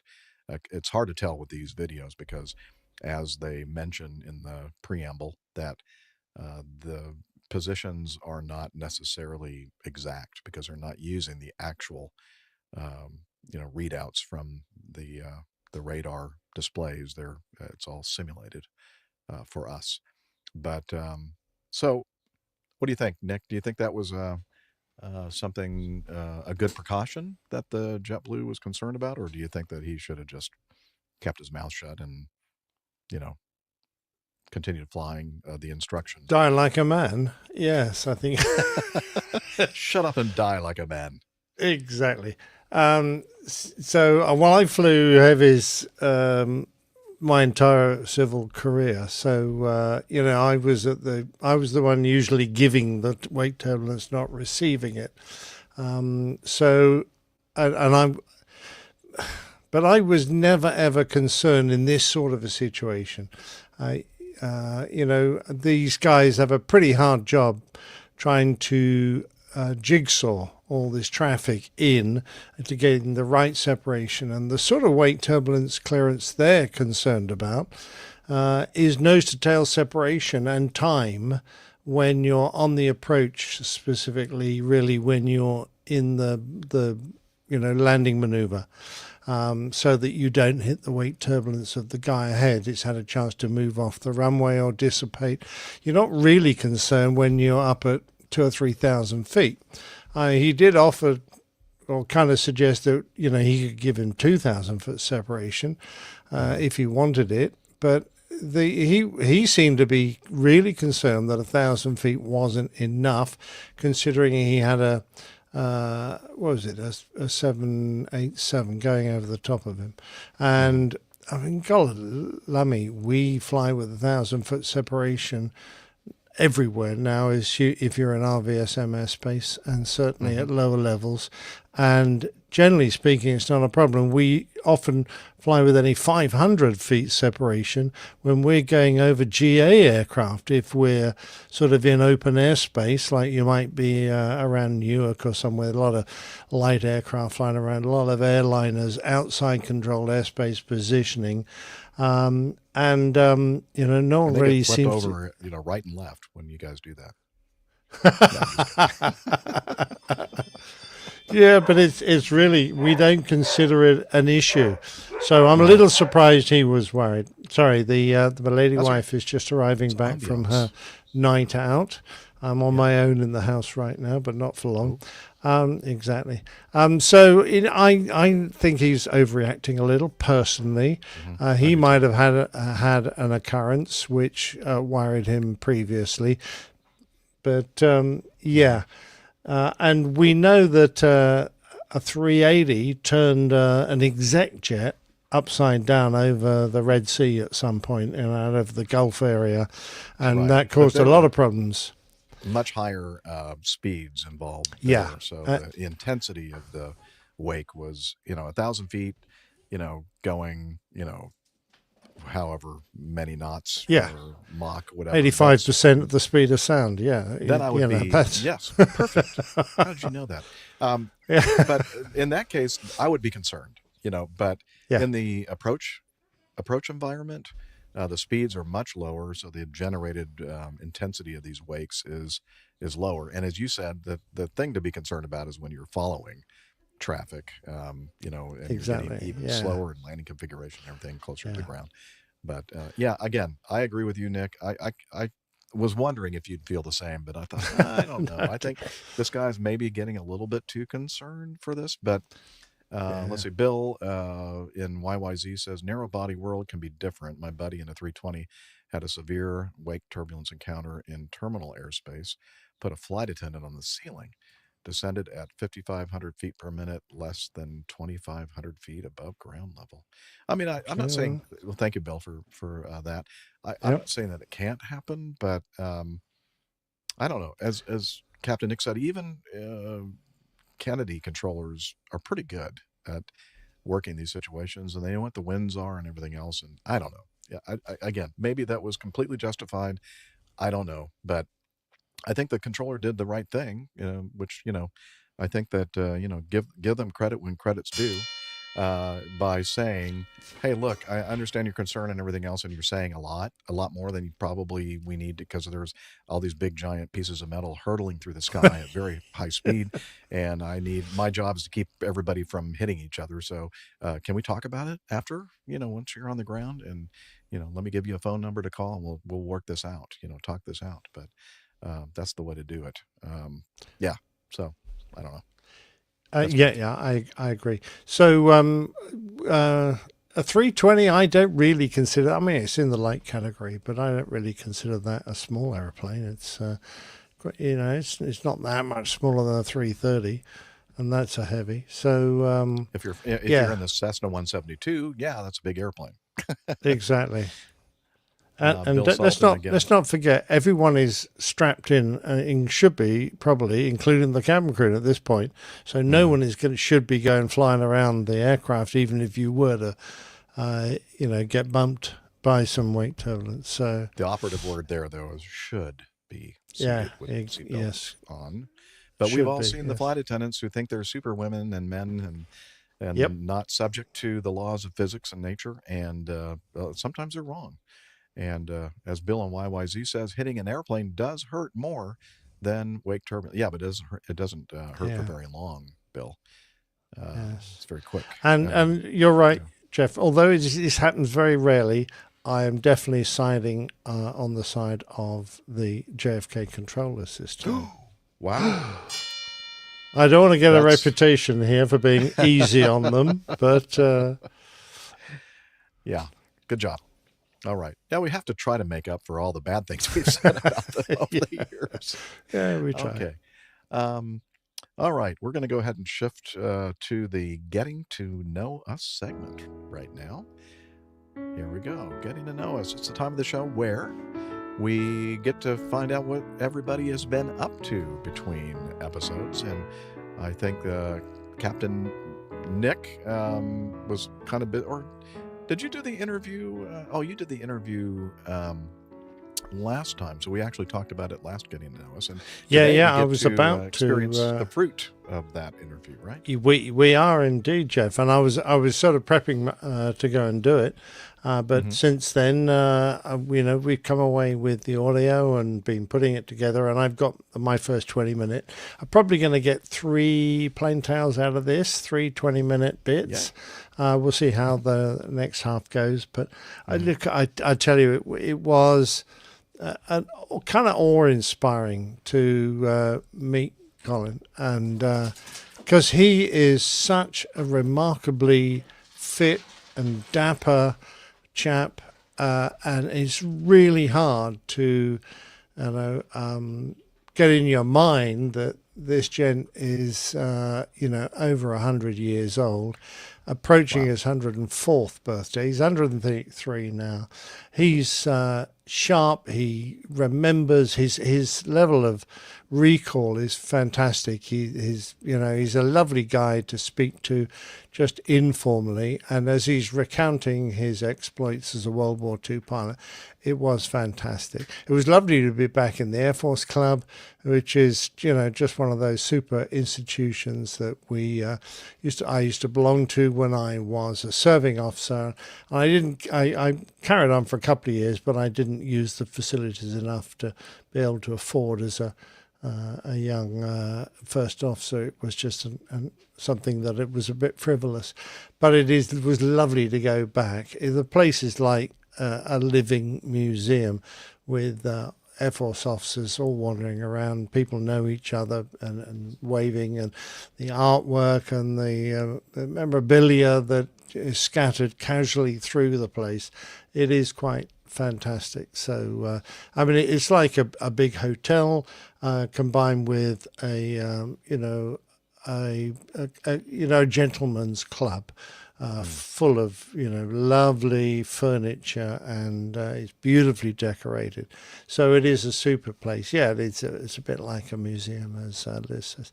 So it was great to meet Bob and Colin there, and the gentleman who helps him around, accompanies him, who I think is a retired Army officer, but Mark was a lovely chap who took pictures of us all, and I'm going to be able to use some of those as well.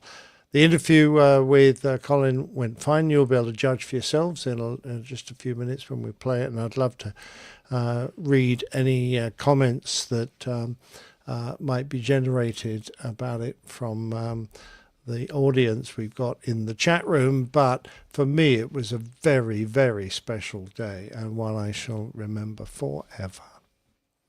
Excellent. Oh, at least what's a fashion show? Okay, I got this sweater from the Royal Air Force Museum, which we've both been to, but it has a Spitfire on it, so I'm going to stand up for a second. Yeah, it has a Spitfire. But if you look at the back, Tally ho ho ho. Great Christmas. So there you sweater. go. I thought that was a Yeah. great Christmas, and thank you very much for this. Oh yeah, Air Force Randalls everywhere. So and Spitfires and things. So thanks for the staff And of the snowflakes. RAF Museum, because the first one I ordered was a bit small, so I sent it back with a plea, and they gave it back to me in a larger size, almost by return of post, because I was worried it wouldn't arrive before Christmas. You know what it's like at the moment with postage. You know, it always gets busy. And the lovely lady up there turned it around and got it back to me straight away. So I'm proudly wearing my RAF Museum pullover. It's very handsome. Thanks. Yeah, let's look at some the cover art. Now, this is the second cockpit piece of cockpit cover art I've done in a row. So I need to find a different subject next time. But we have some good suggestions. Flying sideways. See what I did? Don't do that. Just a big mess. And Dog Skill Mountains. But the one that really I think was brilliant was the captain that tried to open the door and wanged on a whole heap of rudder trim by mistake instead of activating the door opening switch, and they momentarily struggled to keep the airplane upright, which I thought was a fantastic story. So he grabbed the wrong knob. So here we've got two aged and venerable pilots, one with a moustache and one with a beard. Yeah, so we can try and guess who they are. And the suggested title was Not That Knob. So he obviously had a bit of a stutter, this chap. Yeah, well, yeah, exactly. calling it a knob. Anyway, if you look on the shoulder flashes of the two venerable pilots we've got here, the logo was on the Captain Jeff character, and the show number was on the shoulder flash of the Captain Nick character, 642 there. Pick that one out. Yeah. Well, that was the idea. Yeah. And so these two fine-looking, venerable gentlemen have looks like parachute harnesses on. Well, wouldn't you if you were flying with us as pilots? Yeah, that's probably prudent. Yeah, we're looking backwards. Well, Well, the we're both autopilot's looking on. at the young lady who's presumably entering the cockpit, and we've both got, there's a big red knob there. I don't know quite whose red knob that is. Not sure. Doesn't look familiar to me, so must be yours. Oh, fair. Okay. Fair enough. Mark is actually a former lawyer. Oh, yeah. The reason I thought that, Bob, that he was thought of a former army officer, was that he mentioned that he had bedded down in the cavalry club next door. So I assumed he was in there because that's where he had served once. But no, I realised he was a lawyer. I thought perhaps that was his post-military career, but obviously I don't know enough about him. There you go. Yeah. Yeah, I know. Well, Bob is actually a qualified Spitfire pilot, and one of his jobs was to be the station commander of RAF Coningsby, which is the home of the Battle of Britain Memorial flight, and he got the job of flying one of the Spitfires. So, I mean, anyone who got that chance would have wanted to crow about it forever. So he does mention Spitfires whenever he gets the opportunity, which is about every 30 seconds. So yeah, he's I just think it's getting a bit of extra wingspan, sweating. which was always, you know, it could And probably extra have fuel done capacity. with. Yes. Yes, I keep needing to remind Bob that he's an ex-student of mine. So back in your box, Bob. Okay. Well, what I've been up to. So last show we recorded on Friday, I believe. No, Friday morning and Friday afternoon. I was singing in a funeral. Am I getting that right? I thought so. Um, yeah. Okay. Well, let me look at the calendar here to see if you're right. No, it says Friday was we recorded the show, and that afternoon I sang in a funeral. And next day, again, oh, that was when I was, I think I mentioned it on the last show. I was asked to read out some names of some uh, former passed away members of the band, the concert band that I was present. And so that went off pretty well. I think I only made one little flub. I think, and I made up a new instrument. I think one of the gentlemen was a trumpet player, and I said trumpet. So maybe people just thought I had a lisp or something. Not frumpet. I wasn't that bad. But anyway, so did that instead of the normal vigil mass singing on Saturday, and then Sunday back to the normal routine of singing. And Monday I got to visit with my daughter because the Honda Accord Sport that I had, I basically gifted her with that vehicle, and it was due for some maintenance and tires and that kind of thing. So I kind of helped. Being an Uber service for my daughter. So that was nice. And then just what yesterday, day before, when we had several days of rainy weather here, and then when the frontal system finally passed by, the winds started picking up quite considerably, and weather. The temperatures started dropping pretty precipitously, and yeah, the trees. I think I may have mentioned that, or maybe I was just mentioning this to Liz, that there are a lot of beautiful trees here, and I've noticed a lot of them throughout the campground have toppled over the years, and I'm wondering, I hope one of these trees doesn't topple over on my rig, the RVS. And I was talking to one of the campground hosts as I was exiting the other day, and I said, "Hey, did any trees fall down?" He goes, "Yep, as a matter of fact, site number 91." And he showed me a picture of this on his phone, and it T-boned a travel trailer. I mean, just Oh, crushed good it. Lord. And Oh, so wow. was anybody injured? And they said, no, thankfully nobody was in the trailer at the time that the tree came down. And I'm thinking, oh my goodness, I'm hoping that if something like that happened to the Road Vessel studio, that this is made a little bit more heartily or sturdily, and it wouldn't completely like kill me, flatten me if I were inside. You But mean you don't have a roll bar in that thing? no, but this thing is built pretty darn well. I mean, I think the ceiling at certain points are 5 feet, not 5 feet, 5 inches thick with insulation. That 5 feet thick would be that would be over engineering, I think. It'd be very tall. Yeah. But anyway, so yeah, so far no trees have fallen, and temperatures got down to about freezing last night, and I didn't have any issues. It's not winterized right now, so it's there's a buck uh, chasing after a doe. I'm wondering why. I think it's still that time of year. Anyway, Mhm.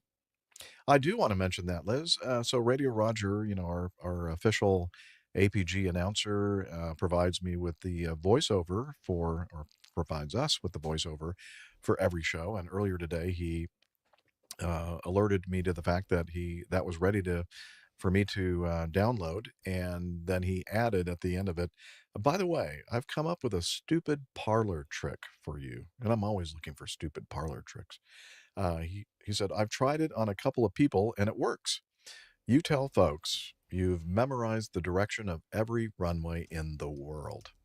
You then ask a volunteer to pick an airport, and you look up the runway map, and you give the number of one of the runways, and you'll tell them which direction it points in.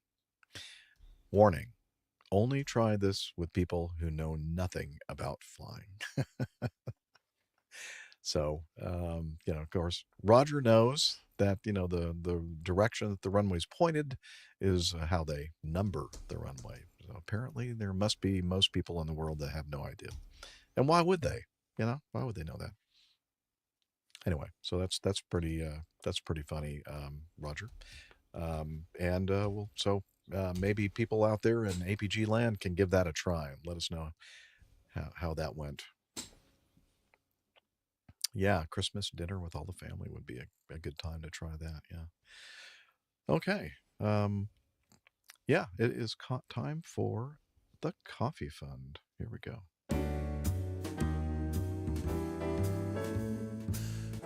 Johnny, how much more coffee? Go thanks. I love coffee. I love tea. I love the APG community. Coffee and tea and the Java and me. A cup. That's up there. Yeah. The Coffee Fund is your way to support the show financially if you desire to do that. And we'd certainly appreciate it. Couple of different ways to do it. You can find out about both ways by heading over to airlinepilotguy.com/coffee. And let's see, I don't think we had any Coffee Fund Classic participants between shows this time, but we do have a new producer on Patreon. So you can become a patron on Patreon by heading over to patreon.com/airlinepilotguy. Again, directions on the website. And our new producer is Ryan Fiorini. I think I'm getting that right. Fiorini? Good. Oh, yeah. I need to get my little bell, don't I? All right. So Ryan has joined several fine people in the producer ranks on Patreon. So thank you very much, Ryan. I appreciate that. So if you're interested in joining this great group of people, please head over to airlinepilotguy.com/coffee. You'll be glad you did. We will too. All right. So I think what we're going to do next is our our plane tail. That's what it's called. This thing How long is so have you been new. doing this show? I know. I mean, you've only done a handful of those things, right? How many hundreds have you Oh, done? over 350, that's all. Wow. That's amazing. Just seems Well, like yesterday compared you with- started doing these plane tails. Wow. Yeah. All right. So what do you think? I think we should do that. And then, I think it would be lovely, yeah, particularly while Bob's here. Okay. Because we don't hear him because I cut him out because I hate competition. So I've tried to edit Colin to seem a bit more seamless, or I've added my own questions. A bit cheeky, really, but there you go. Okay. Well, you do this so well, Captain Nick. So let's see. What I do realize at this moment that I normally download the file and play it through my sound playing app, but we're going to see what happens when I just push the button in Evernote and the push that button that no pilot would ever push. But I'm going to do it anyway because I'm living dangerously. So let's see what the old pilot has for us this week. The interview with Flight Lieutenant Colin Bell.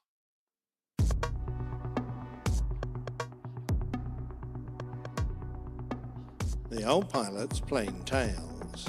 Flight Lieutenant Colin Bell, DFC.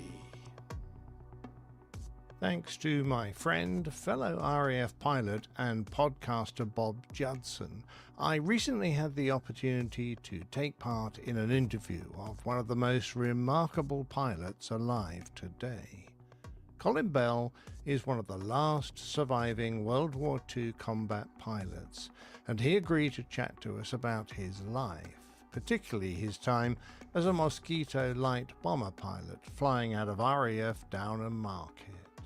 In this portion of the interview, he talks to us about his training and duties before he was posted to fly the Mosquito. I was listening to my mother and father talking about the horrors of World War I, as well they might, because so many people lost lives in that dreadful battle. And of course they were appeasers to a man, and so many of their generation were. They they were very, very nervous that in the 30s that if Churchill was brought in, as my father said, he'd have us into a war with Germany the day after tomorrow. So they were intent on appeasing Hitler and avoiding that situation. And of course, as we now know, appeasement never works. So therefore, fast forward to 1939 when war broke out. In 1940, I'd been watching the Battle of Britain. I wasn't at that time in the Air Force, but overhead came a German bomber, and it slung a bomb out at Hampton Court Bridge, and I was walking towards Hampton Court Bridge, and I could hear this bomb coming down, and I thought it was going to land at my feet. Well, it didn't. It landed on a house the other side of the road, and it's a jolly good job it was a light bomb, otherwise I shouldn't be talking to you this morning. But it covered me in dust and dirt and everything else, and I thought, well, I always intended to volunteer for the RAF, and I thought, well, this gave it greater impetus, and I thought, well, if I get into the RAF, I might even be able to catch up with this guy. But of course, I never did. It didn't work out that way. We asked Colin why, in particular, he chose the Royal Air Force. Well, I think every red-blooded young man at the time of the Battle of Britain wanted to get into the RAF and fly an aeroplane, a fighter, hopefully, and I was no exception. The idea of being in the army didn't appeal to me, still less the Navy, so the obvious arm to go into was the RAF. But it wasn't easy because at that time, I suppose for every aircrew training position, excepting perhaps rear gunners, there were perhaps 12 young men trying to get in. And the RAF were, selection board, pretty picky. And when I went up before an interview board at Oxford, there was a group captain, and on his right a shrink, and on his left an engineering officer. And I could feel the chill in the room. I wasn't doing very well. And I think the engineering officer, to get me sort of away, said to me, and I remember it very clearly, he said, "You tell me," which meant he didn't believe me, "you tell me that you could strip down a motorcycle engine and put it back together again." And I said, "Well, I've done it." "In that case," he said, smiling at the group captain, "you won't have the slightest difficulty in telling me how fast the camshaft runs in relation to the crankshaft." And I said half time, which was the right answer. He looked very nonplussed. But the group captain laughed, and when the group captain laughed, of course, everybody laughed. I was in. When they laughed, they followed it up by saying to me, "If you weren't selected for pilot training, what role would you accept?" And I hesitated, and I saw all their faces falling, and I thought, if I don't say I will accept anything, I shall be out again, you see. So I thought, well, if they offer me something like being a rear gunner, I can always decline it. So even if I say I'll accept anything, so of course I said I'll accept anything, at which point they all cheered up no end, and they said, "Well, we've decided we will select you for pilot training." So that was rather nice. And the next thing that happened was that I went up to, I was sent up to an ITW initial training wing in Scarborough to be made fit. I thought I was fit before I got there, but anyway, I was up there for about 4 or 5 weeks, and the sergeant came in and said, "Be ready to move in the morning, have all your gear packed and ready to go." He said, "You were posted out." So I said to him, "Where are we going, Sergeant?" And he said, "Well, you'll find out when you get there." and a typical reply. But when we got there, after a long sea journey, all up round Iceland and everywhere else, and into Canada, eventually, where I finished up at a place called Lakeland in Florida, where I was taught to fly by what was then the American Army Air Corps. But remember, when I went out there in beginning of 41, America wasn't in the war, so I had to be formally demobilized in Canada to avoid me being interned when I got into America. So I went out there nominally as a civilian, but it was an odd experience. It was a environmental and other challenge because my last meal over here would be a doorstep of bread, piece of floury margarine, and if I was lucky, a scoop of jam out of a tin and a mug of cocoa. And when I got out to America, there was a bar about a quarter of a mile long, covered with every food imaginable, sides of beef, ham, southern fried chicken, you name it. And there was a guy behind the bar, and I said to him, what can I have? And he said, well, you can have anything and everything, you know, it's up to you. So it was quite a shock. But the other shock, which was even greater, was that they had this weird West Point Code. Now, for those that have not heard of the West Point Code, it requires you as a cadet, if you break the rules, to report yourself. And if you didn't report yourself, it was incumbent on your fellow cadets to report you. Well, over here, as we all know, if you break the rules and get away with it, hallelujah. And if anybody was snitched on you, he'd be cast into outer space, never to return.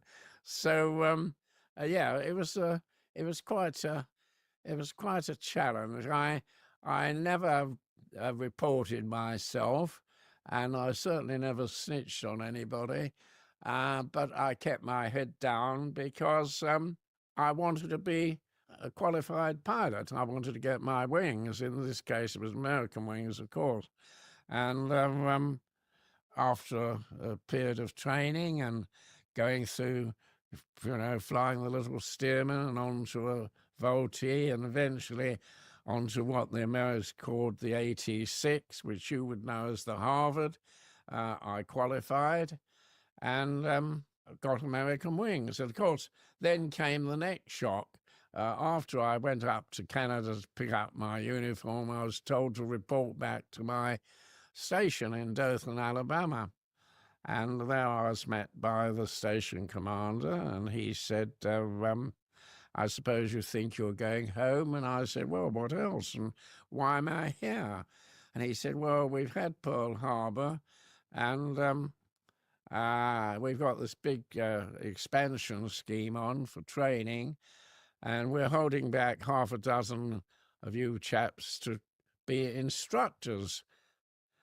So I said, instructors, hold it, sir. I said, yesterday, as it were, I was a cadet.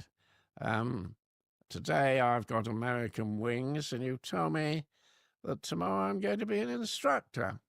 And he said, that's right. And I said, well, it's going to be the blind leading the blind. And he said, I don't care what you think.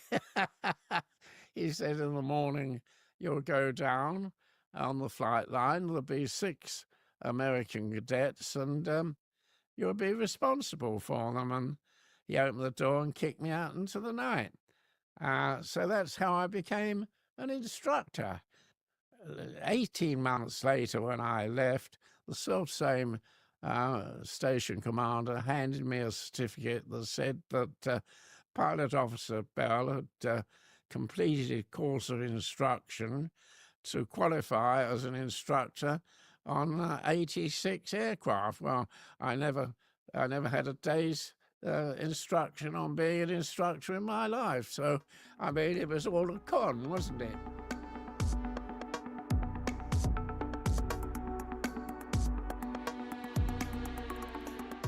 I enjoyed my stay in America. They once I was qualified, of course, they kicked you around unmercifully as cadet, but that was their method of training, and they held over you the threat of immediate expulsion if you broke any of the rules or you failed to measure up. And I thought this wasn't a very good method of training, although, in point of fact, if you could put up with it, I feel, looking back, I think the American training was second to none. But they had this nasty arrangement whereby you were under the threat of expulsion. I've known people that were expelled within a sort of a week or two of getting their wings, which seemed to me extraordinarily wasteful. So when I got American cadets, I said my method of training is different to the American Army Air Corps. I said, you can take it from me that unless you do something diabolical, you'll all qualify. And of course, it took the stress out of it straight away. And I think that if you teach people who are not under stress, as against people who are under stress, you get better results. But there we are. Who am I to say? I benefited from what I regard as probably one of the best training systems in the Western world, and it stood me in very good stead. Used to stories of pilots going into combat with very little experience, we asked Colin how many hours he had when he returned to the Royal Air Force.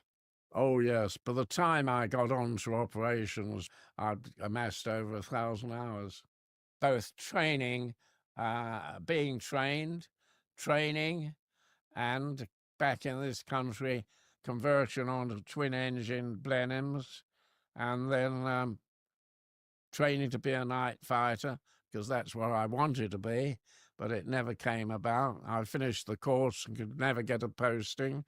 So one day, a chap called Mahadi, Group Captain Mahadi, came down, and he addressed us all in a hall and said, if anybody's got 1,000 hours or more, I'll recruit him straight in to the Pathfinder Night Light Striking Force, flying mosquitoes. And I thought, well, this is good for me.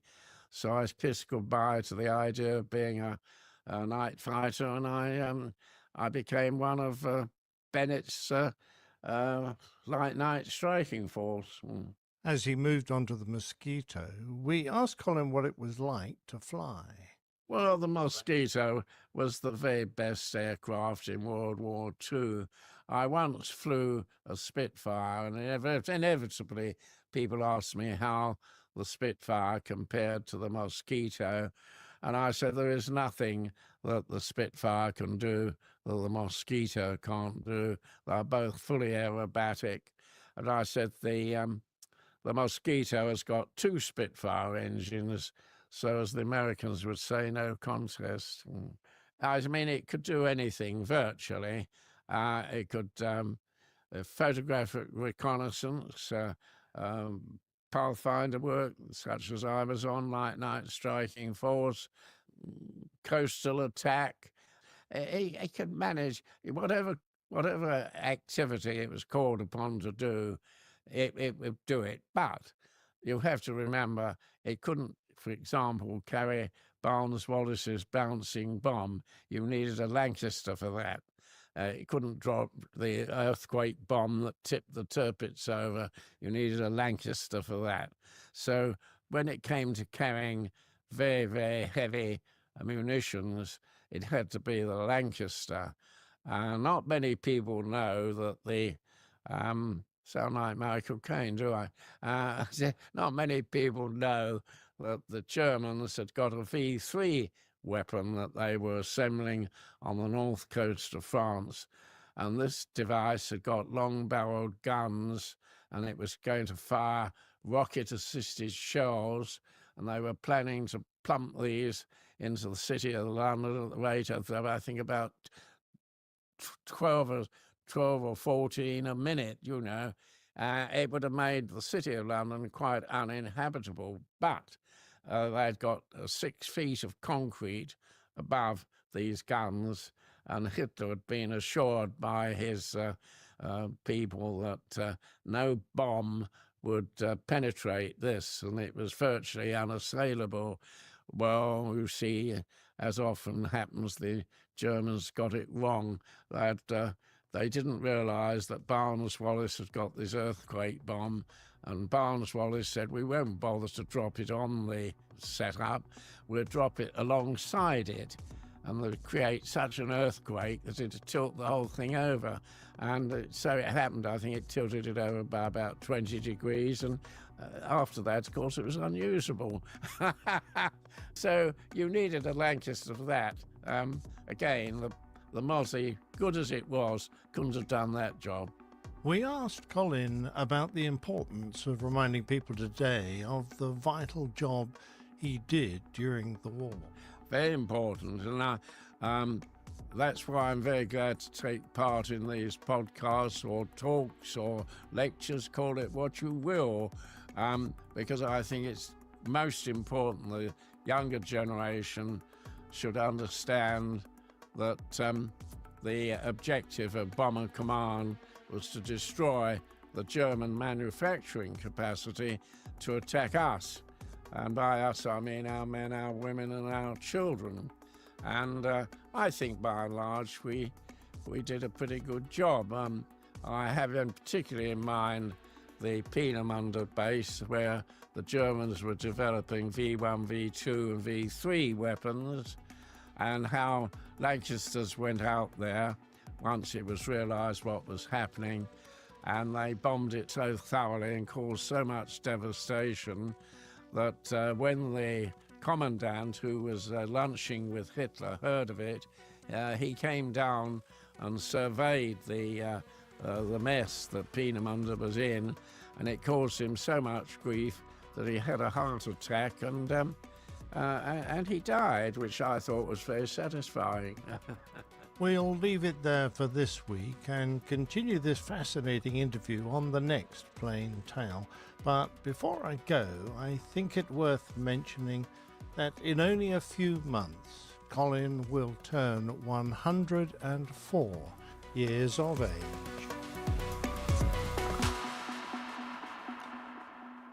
Well, as Neil Landworm said in our live audience, amazing, amazing. Yeah. 103, and that man speaks more coherently and clearly than I do at 63. Yeah, I know. It was very easy to forget that, he was carrying this enormous duration, this enormous weight of years. But, he was as light-hearted, as coherent, as, engaging as, anyone I've ever spoken to. He was, a delight to converse with, and he had very clear memories of what went on there, and his opinions.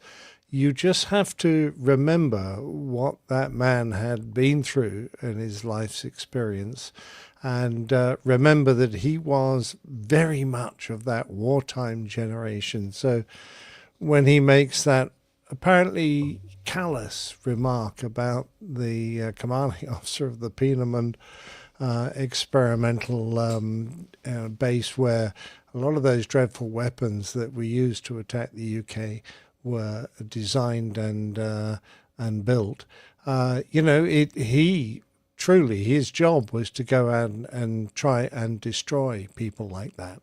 So we have to remember that Britain was in a fight for its life, and he was one of the brave men that was on our side, and thank heavens he was.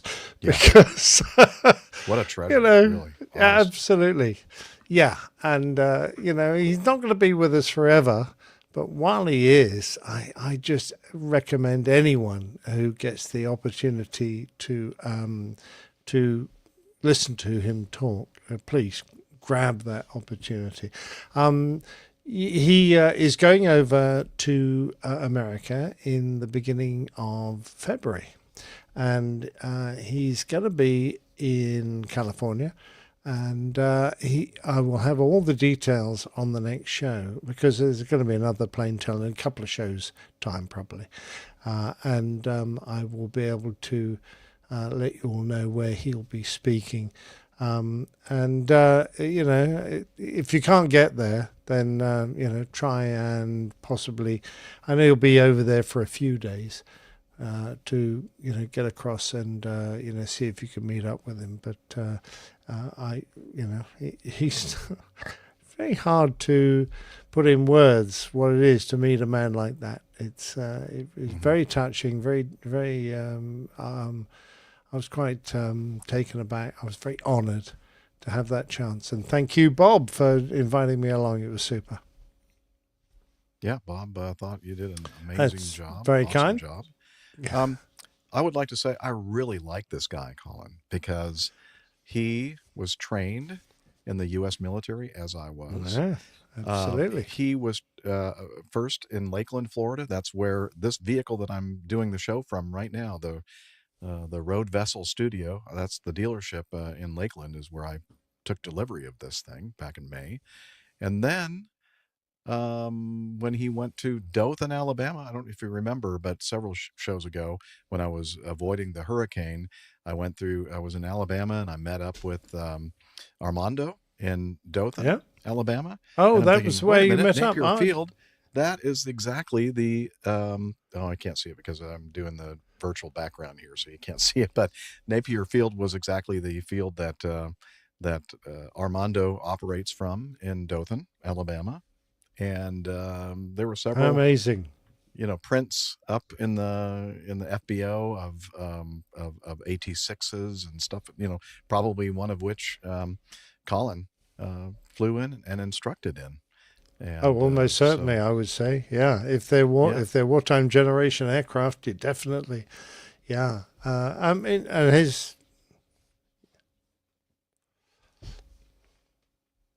Bob Yes, in our live you're audience right. says he's also relatively unusual amongst the Bomber Command veterans in that he's willing to talk so openly about his role in World War II. Many of them took their experiences to their graves. Indeed, there was, in post-war analysis of how the war was conducted, there was definitely a wave, many waves of sympathy that went towards the German civilians who received what I think the British people at the time thought was their just deserts. The British people had suffered blitzes of many of their cities, particularly London and the coastal towns, etc. And we had been subject to constant bombardment. And let's not forget, it was the Germans in World War I who had developed the concept of complete war, utter war. In other words, civilians were treated like combatants when they sent Zeppelins over to bomb our cities. That was the concept of the time. And I think Bomber Command, within their capability, carried the war to Germany primarily to destroy their ability to create weapons of war. But I think there was probably in the background a feeling of it's their turn to reap the whirlwind of the destruction they've wrought on our country. I don't really mind which side of the fence you sit. I know which side Colin sits, and he's a veteran and he experienced it. So as far as I'm concerned, I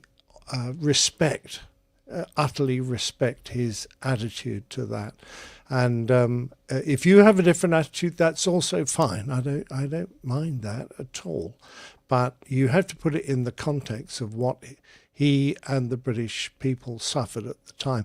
Not just Britain, but I think of the other countries, Holland, Belgium, France, that suffered, Poland, the Eastern European countries, what they suffered at the hands of the Nazis. So, and remember that, countries They want to win a war, and they want to win it properly, and I think we certainly did that. What you can pick at in histories many, many years later, well, if you want to do that, I'm sure you can probably sell a book or two, but I don't think you're going to change my mind, or Colin's come to that, on the way the war was conducted. Another comment from Bob, Captain Nick. The full interview will be on my Leading for Number 4 Life Stories podcast on all major platforms on 15 December at 12 p.m. UK time. Yeah, Bob is going to broadcast the unabridged, the completely unedited version of Colin's interview. Oh, are we going to hear Captain Nick swearing in the background? Yeah, you probably will. And many more ums and ahs. And I would recommend, even if you're not particularly attuned to learning about leadership as a as a learning step in your career, then I would still recommend you go into Bob's website and pick out his podcasts that talk about his own aviation experiences. They're fantastic. Bob has a brilliant flying career, and let's not forget he finished his flying career flying both the Battle of Britain Memorial Flight Spitfires and the Royal Air Force Typhoon fighters. So, he was simultaneously flying the best of the first generation and the best of the fifth generation aircraft, or fourth generation. I'm not quite sure exactly where the Typhoon comes in there, but it's pretty damn good. I need to ask Bob something. Did that smart a little bit when Colin kind of dissed the Spitfire when he was talking about the Mosquito? It must have hurt you a little bit, didn't it? Anyway, what a great first part of the interview. I can't wait to hear more, Captain Nick. And Bob. More to come. All right. Very good. All right. Feedback time. Here we go. Let me play that bumper. And here it is. Captain, incoming message. All right. Let's start with number 7. And this is kind of alluded to it earlier in the show. This is from Chris Ryerson on Facebook. Thank you, Liz, for extracting that from Facebook, because I usually stay away from that platform as much as possible. Hi, APG. Sorry that it's been a while since I've been in touch. I would guess by now you may have heard about the New Jersey drone invasion. I'm not sure if you guys talked about it yet, but I wanted to share what I've observed. I live in a relatively rural, by Jersey standards, part of the state in Sussex County.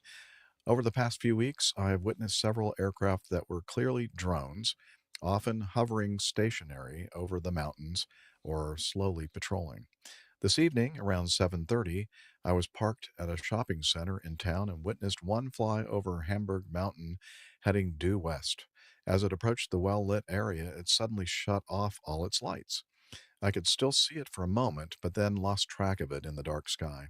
However, I could hear the roar of a jet engine as it passed over, not a turboprop or the buzz of a quadcopter style. About 20 minutes later, a second one approached on the exact same trajectory. This time, a passenger jet was passing by, heading to Newark, and the drone again went dark as it crossed paths with the plane. I couldn't tell the altitude or the size of the drone, but it was definitely high enough I could see it approaching over the mountains and uncomfortably close to the passenger jet. I'm not sure what the operators have to gain spying on Walmart, but what concerns me is the proximity to the flight path to Newark Liberty International and trying to be sneaky, apparently. I'll be tuning in and catching up on any episodes I've missed lately. I'm very interested to hear what you guys think. Your 50% accuracy rate is certainly better than the panic on the social medias right now. I always appreciate your knowledge and insight. Love you guys. Please be safe out there. Chris. And he says, P.S. Why does the weird stuff always happen in New Jersey? Because you guys are all weird there, I think. Just kidding. PPS, it's War of the Worlds, Part 2 around here. Part 2. We have full-blown mass hysteria here in New Jersey with people claiming everything from aliens to chemtrails to military experiments. And almost 99% of the pictures I'm seeing people put forth as drones now are obviously planes. After seeing all that, I was concerned that you guys might think that I too had donned a tinfoil hat. I can assure you that I don't buy into any of that, and I'm certain of what I've seen. I know the military doesn't test aircraft over Jersey, and this sure ain't Grover's Mill. But there are plenty of credible videos and descriptions, including from law enforcement. Not every photo is a blurry Embraer. Once you cut through the wacky rumors, there is definitely something very sketchy going on over New Jersey. I know you've discussed drones many times in the past. Are pilots flying through this region concerned? And then he also gave us a link to an article from AP News, and the headline of which is Numerous Drone Sightings in New Jersey Don't Pose Safety Concern, according to the governor. And so we'll have that link to the show notes as well. So Juan Brown of the Blanco Lirio YouTube channel put out a video either earlier today or yesterday regarding this, and basically centering on a hearing that took place in Washington D.C. and have members of the FBI and Department of Homeland Security, Border Patrol, and one other agency, FAA, I think. And they were being asked questions by congressmen, congresswomen, congresspeople. And but it's funny because nobody really seems to know anything. But what they can say is that I think one of the senators yesterday or today basically said, "Oh, there's an Iranian ship, a mothership out there, anchored off the Atlantic coastline, and that's where they're launching all these drones coming in and everything else." And that's the only thing that they have positively said. Nope, that ain't what's happening here. Now, the only thing I'll say about this whole thing is this: the thing that really puzzles me is if this were something that was supposed to be stealth and like unnoticeable by anybody, why would they be flying the drones with the lights on at all? I know that they said that they, when something's coming by, they turn the lights off. But I mean, all these pictures and videos that I've seen from the ground clearly show that all the lights are on these drones. And I'm thinking, if there were really something nefarious going on, you would think that you would never, ever see a light on these things. I mean, am I just being an idiot or what? Be careful how you answer that, Captain Nick. No, I think you're quite right. If it is something that's illegal or that's designed to endanger the United States, no, you'd be completely stupid illuminating your drone. You'd try and sneak it in at an altitude where people couldn't hear it, so that means it's going to be, much higher. And you're going to make sure the lights are off. And we've seen video footage of the Ukrainians and the Russians attacking each other with drones, some of which are sort of commercially available. And they jerry-rig them to carry mortar bombs or explosives, and then drop the things or descend them down onto armored vehicles and the like, and explain them. Now, these drones seem to be benign in that there's been no known attacks whatsoever. And if a country wants to spy on America, well, you don't need to fly a damn drone over it that attracts everyone's attention. You do it from a satellite. Exactly. We have all these satellites up there in space that can see incredible resolution. Yeah. Bill Salton from YYZ. Maybe the drone drivers aren't very smart. Well, I own a drone, and I would probably reflect on that and worry about my level of education. So I would say yes, that is a possibility. There are an awful lot of ignorant drone pilots out there. People buy them. They really don't bother reading up to find out what the regulations are. They fly them willy-nilly around airports, which is completely verboten, or above a certain altitude. In the UK, if you generally can't fly them above 400 feet above ground level. That is the sort of drone altitude. You're allowed to fly them around there so long as you're not over areas of population and that sort of thing. Or if you're a professional drone pilot and do it for business, whatever, then you can qualify in order to fly over built up areas, buildings, that sort of stuff. But generally speaking, you're not allowed to do any of that, which kind of limits what you're going to do. So if you're someone who hasn't educated themselves and just feels that it's your right to fly your drone wherever you damn want, then that could create a lot of hassle. So, Some have posited that this whole thing is a plan. This is a conspiracy theory, of course, but the government is purposely doing this and letting everybody see these things and everything else to basically put the kibosh on all civilian drone operations in the future. Like, oh, we can't have this kind of spying and everything else on our country, so we're just only authorized, people with the proper licensing and everything else will be able to operate drones in the future and that kind of thing. I don't know. Maybe that's more maybe. I mean, we know that drones have the potential to be a weapon of war, and it would be nigh on impossible to tell the difference between one that was carrying a weapon and one that was just flying around with a camera on it, and some 15-year-old going, "Oh, this is fun. Look at the great pictures I'm getting." So from that point of view, I can see the security services are probably rightfully concerned.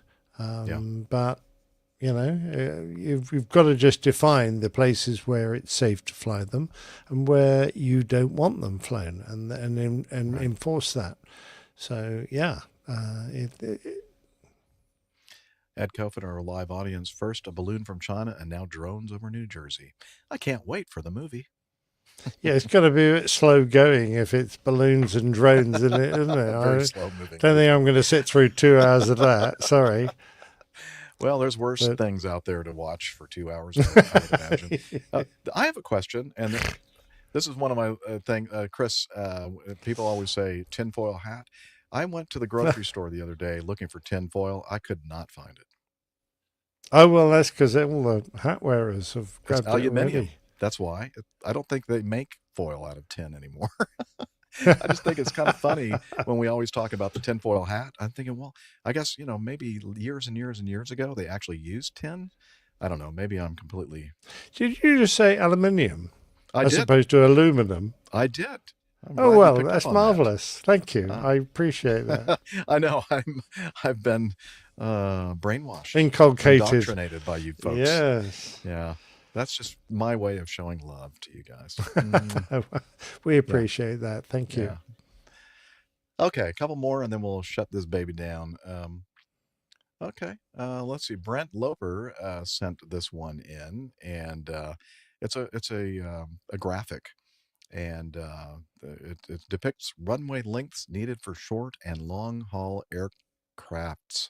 Come on, people. It's not aircrafts, it's aircraft. No S is necessary. Thank you very much. So the top one's the ATR 72, 1,500 meters, Airbus A320, 1,900 meters, Boeing 777, 2,700 meters, Airbus A380, 3,000 meter runway, and then a Cherokee 140 with one passenger and full tanks of fuel. I don't even think there's a... Apparently it runs off the end of the runway without even getting airborne. I think they're trying to say that the Cherokee 140, it doesn't have awesome performance. No, I think they're not far wrong, I suspect.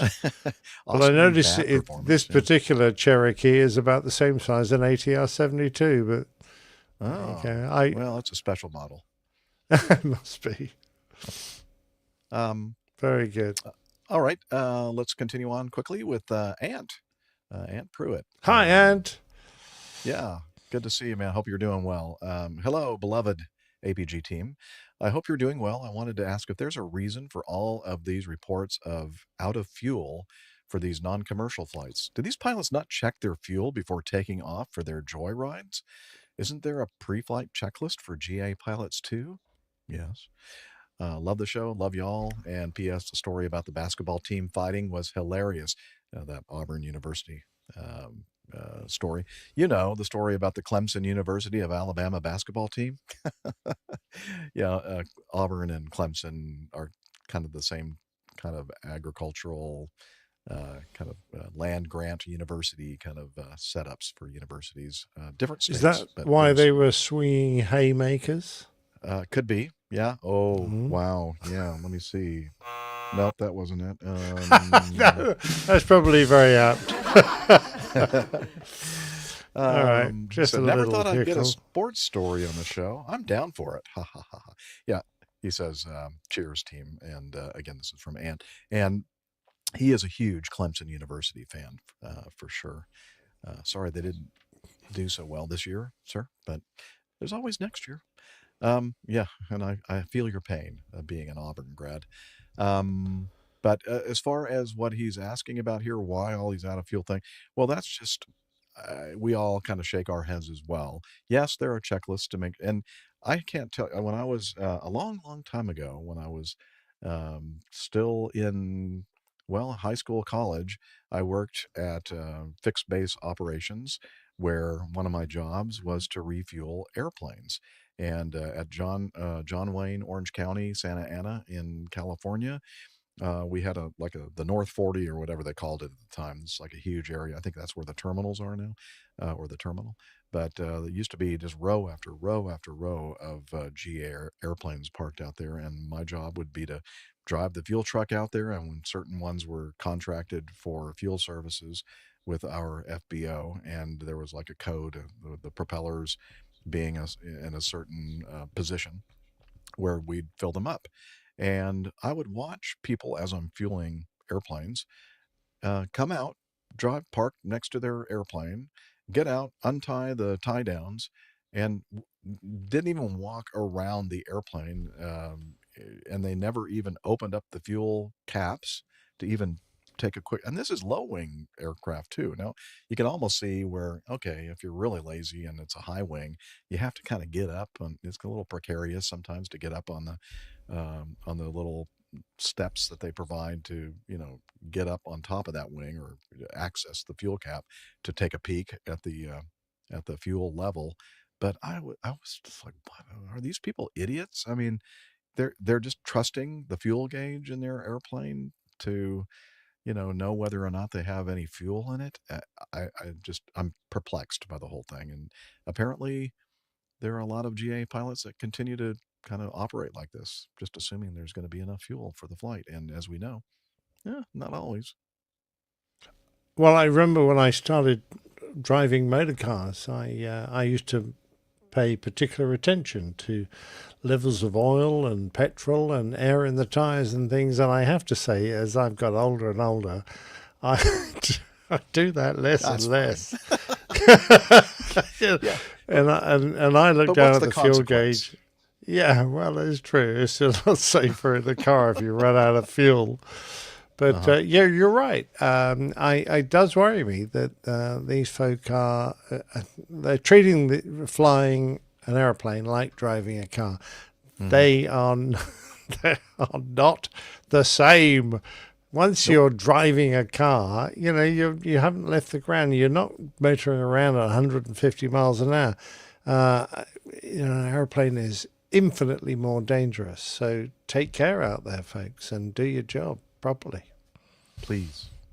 Although maybe some of you don't, because then we wouldn't have a lot to talk about. Well, yes, and the police wouldn't have nearly so much fun, trying to work out how to get a Cessna 150 off some freeway somewhere. Exactly. All right.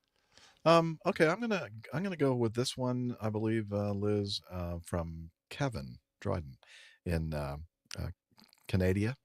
Let's see. So we were talking about a story, Vancouver diversion, the cargo jet 767 Oh, yeah, I remember this. incident, and they landed on the north runway at Vancouver, and we were discussing possible going to a different airport because of this hydraulic system problem they were having, and so let me first state that Kevin lives in Comox, BC, which is on Vancouver Island across the whatever that body of water is there between Vancouver Island and the Georgian Strait or Georgia Strait, Georgia Strait. Okay, um, and so he lives in Comox, and he says, why not divert to Comox, 10,000 feet and only 80 miles versus 160 to STL. No snow here at that point or now. STL. What's STL?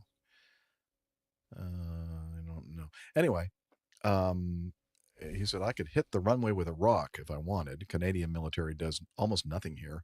WestJet runs planes in and out to Calgary, Edmonton, and Vancouver, as does the evil Air Canada. Well, tell us what you really think, Kevin. I guess he doesn't like Air Canada.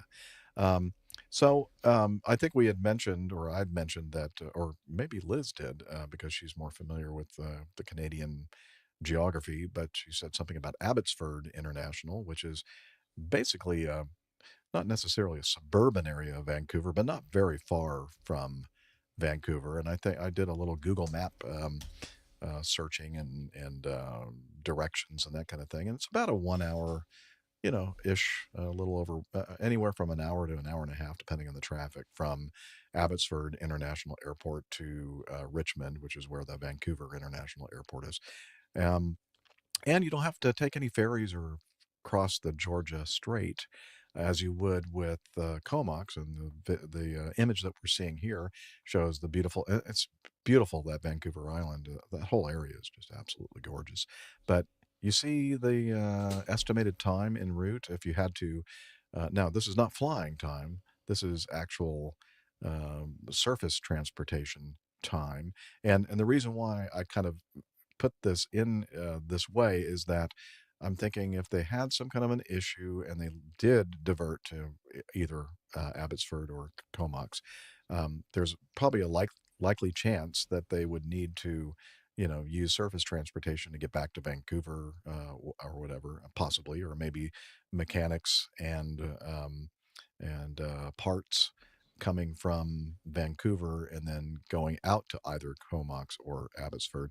And just logistically speaking, even as beautiful as Comox is compared to Abbotsford, I would imagine that the time en route being almost 4 times the time, not necessarily the distance, because you have to take a ferry to cross over the Georgia Strait, and that just takes a lot of time. So I'm thinking that may not be a great decision, even though I know you'd love to see people divert into Comox, Kevin. But I'm thinking that might be part of the consideration there.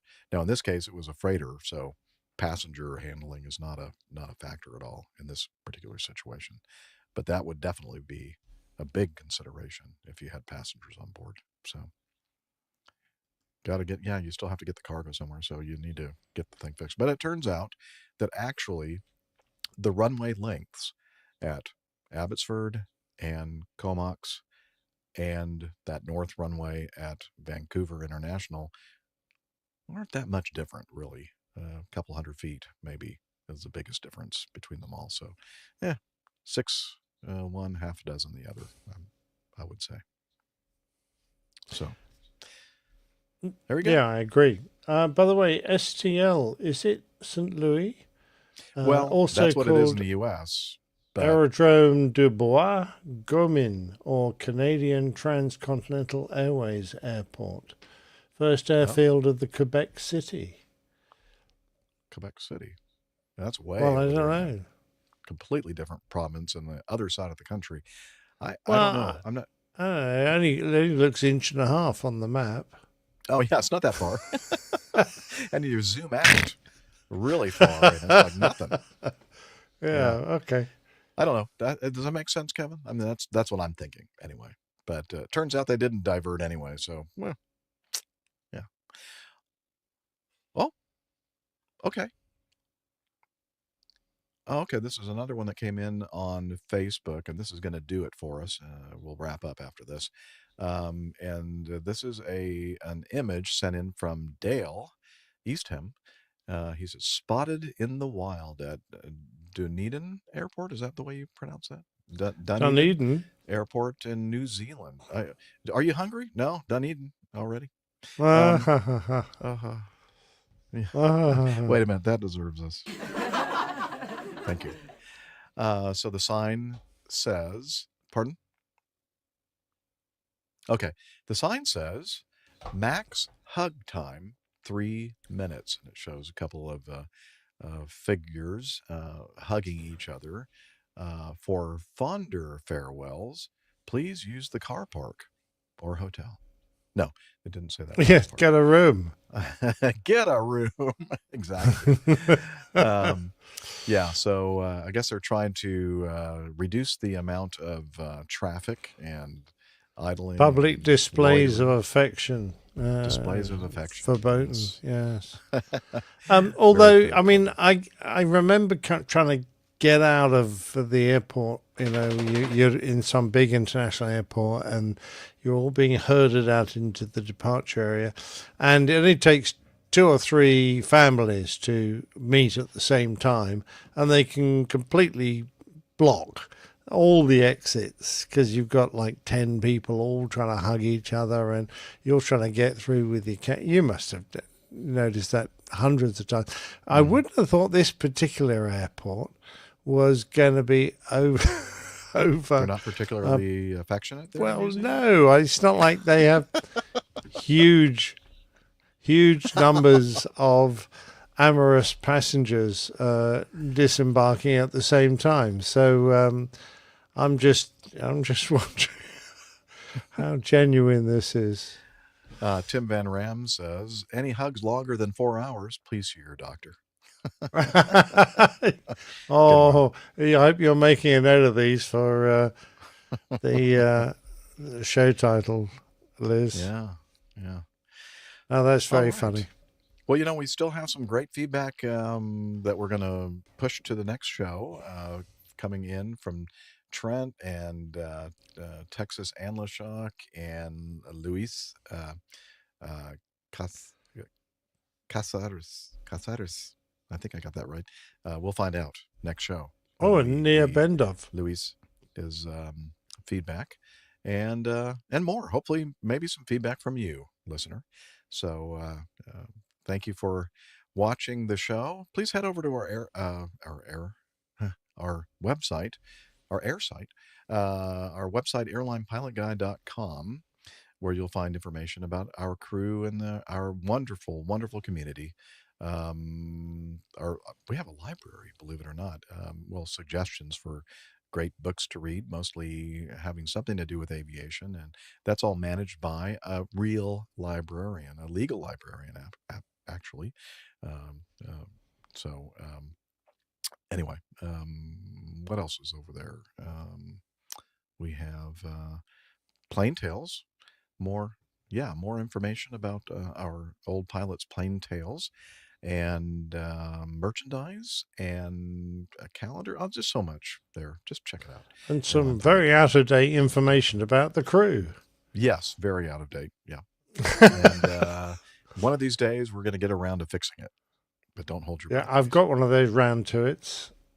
Yeah, I have a couple. I'll send it to you. I think I got them from you, so that's okay. Oh, okay. Fair enough. Yeah, anyway, we're also on the social medias, and Captain Nick is going to tell us all about it. Yeah, on facybookie.com, you can get us if you type in /airline pilot guy. And X has us, that's what used to be Twitter, with the handle @APG crew. Instagram.com, very similar, /APG crew. And of course, this videotaped, that's going back a bit. This tape, what's that? Yeah, videotape. It's magnetic videotape version. You can find on youtube.com/at airline pilot guy / streams. Or stash if you prefer. Stash, yes. Nice stash. I've got a tash. You've got a stash.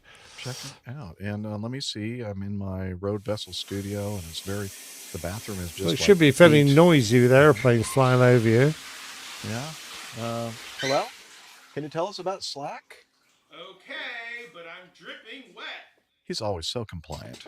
He'll tell us all about Slack each and every week. So here we go. APG listeners, please join us on our Slack team. Slack is a communication, coordination, and sharing platform that works on your mobile, laptop, or browser. On Slack, we share news and ideas. We suggest episode and plain tales topics. We plan events and meetups.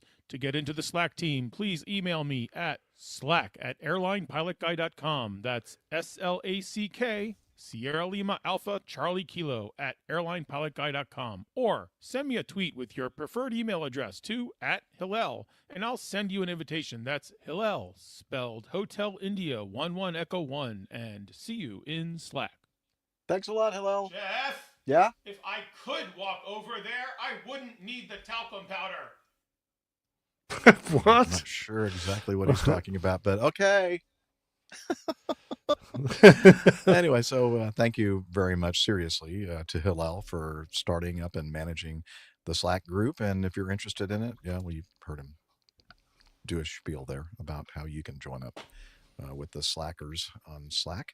And also, we'd like to say a big thank you to our producer who does good job, Liz. Well done with Blaine Tail. Yeah. My pleasure. Yeah, excellent. Perfect, as far as we know. Perfect timing on that. Good enough for me. Yeah, that's all that matters. All right. And also thanks to our chat room, our live audience. Yes, they caught up with us. We tried to fool them, but they found us anyway. They did. Yeah. I guess next time we'll just have to start a couple of hours early, and then maybe that would be best. Or another day. Yeah, that'd be a good idea. No, anyway, always great to see everybody in our live audience, and finally, we'd like to just say thanks for listening, thanks for telling your friends, and all that stuff, and reviews and whatever. We appreciate all of it, and we especially thank our financial supporters, our coffee. Bar club can't do without members. you. Thank you. Yes. And with that, we're going to say, wishing you clear skies, unlimited visibility, and tailwinds. Take care, and God bless.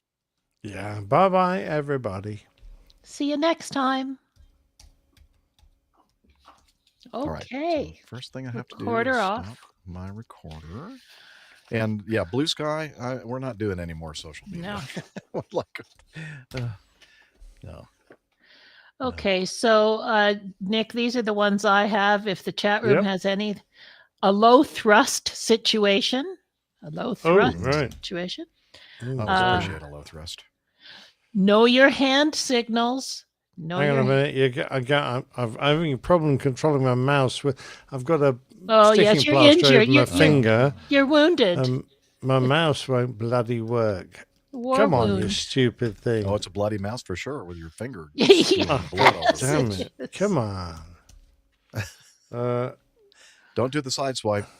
No. Resist. No, I'm trying to. What did you call the first one? Low? A low thrust situation. Or something like that.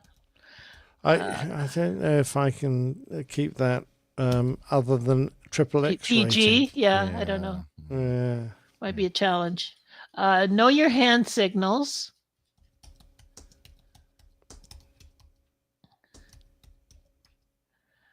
Oh dear, I can't spell signals. I'm getting a bit tired. Yeah, you're. There you go. I'm good. Flame from the back end. Yeah, good curry. I think that. Yeah, well, that whole of Captain Al. Yeah, exactly. Yeah, that's a good idea. And that whole thing, you could have like hugs longer than 4 hours, and then just ... like just hugs longer than 4 hours. You know, see a doctor. What did it actually say? Hugs longer than 3 minutes. Is Is that what the sign said? Yeah, just a minute. Yeah, 3 minutes. Maximum hug Okay. time, 3 minutes. Yep. Okay. That's all I got. I don't know if Oh, anybody. I could just do a car in a car park with steamed up windows. Oh, that's good. I like it. That's an idea. Footprints on the dashboard upside down. Extended hug parking lot, and then you have the park. The iHaul Boxes Oh, yeah. shared with us something. I had a ground crew give me hand signals once. I bet you did. Okay. Wow. Probably more than you should have shared. Yeah. Yes. Your back end is on fire. Yeah. Yeah, that's from your friend Bob. Your back end is on fire. You got something to work with there, Nicholas? Your back end is on fire. Mm-hmm. Yeah. I hate to disturb you. I believe Yep, I got those. Is on fire. Okay. Well done. Well done, everyone. Thanks. Thanks for joining us, everybody. Sorry for the last minute change, but yeah. We're not really. No. I mean, well, no, we're still online. We're still. Yeah. Sorry. Yeah, sorry about that. All right, guys. We'll see you next time. Thanks a lot. All the best. Cheers, Bob. Thanks for hey, joining us, everybody. Tim, have you had a chance to? I didn't see your answer. If you had a chance to taste the Troublemaker wine yet. I know Hillel found some. He was mentioning it in another thing I was looking at. Yeah. Good. Yeah. Good. Now I'm thirsting for some. Tim's saying I'm not don't- allowed to have any alcohol in the campground. Tim's saying, don't we get an extra? Tim's saying, don't we get an extra hour of the show? No, you don't. No, yeah. Just pretend when we go off air, just pretend that we're still on and just kind of, entertain yourself. Yeah. Tim's waiting. Hang out and...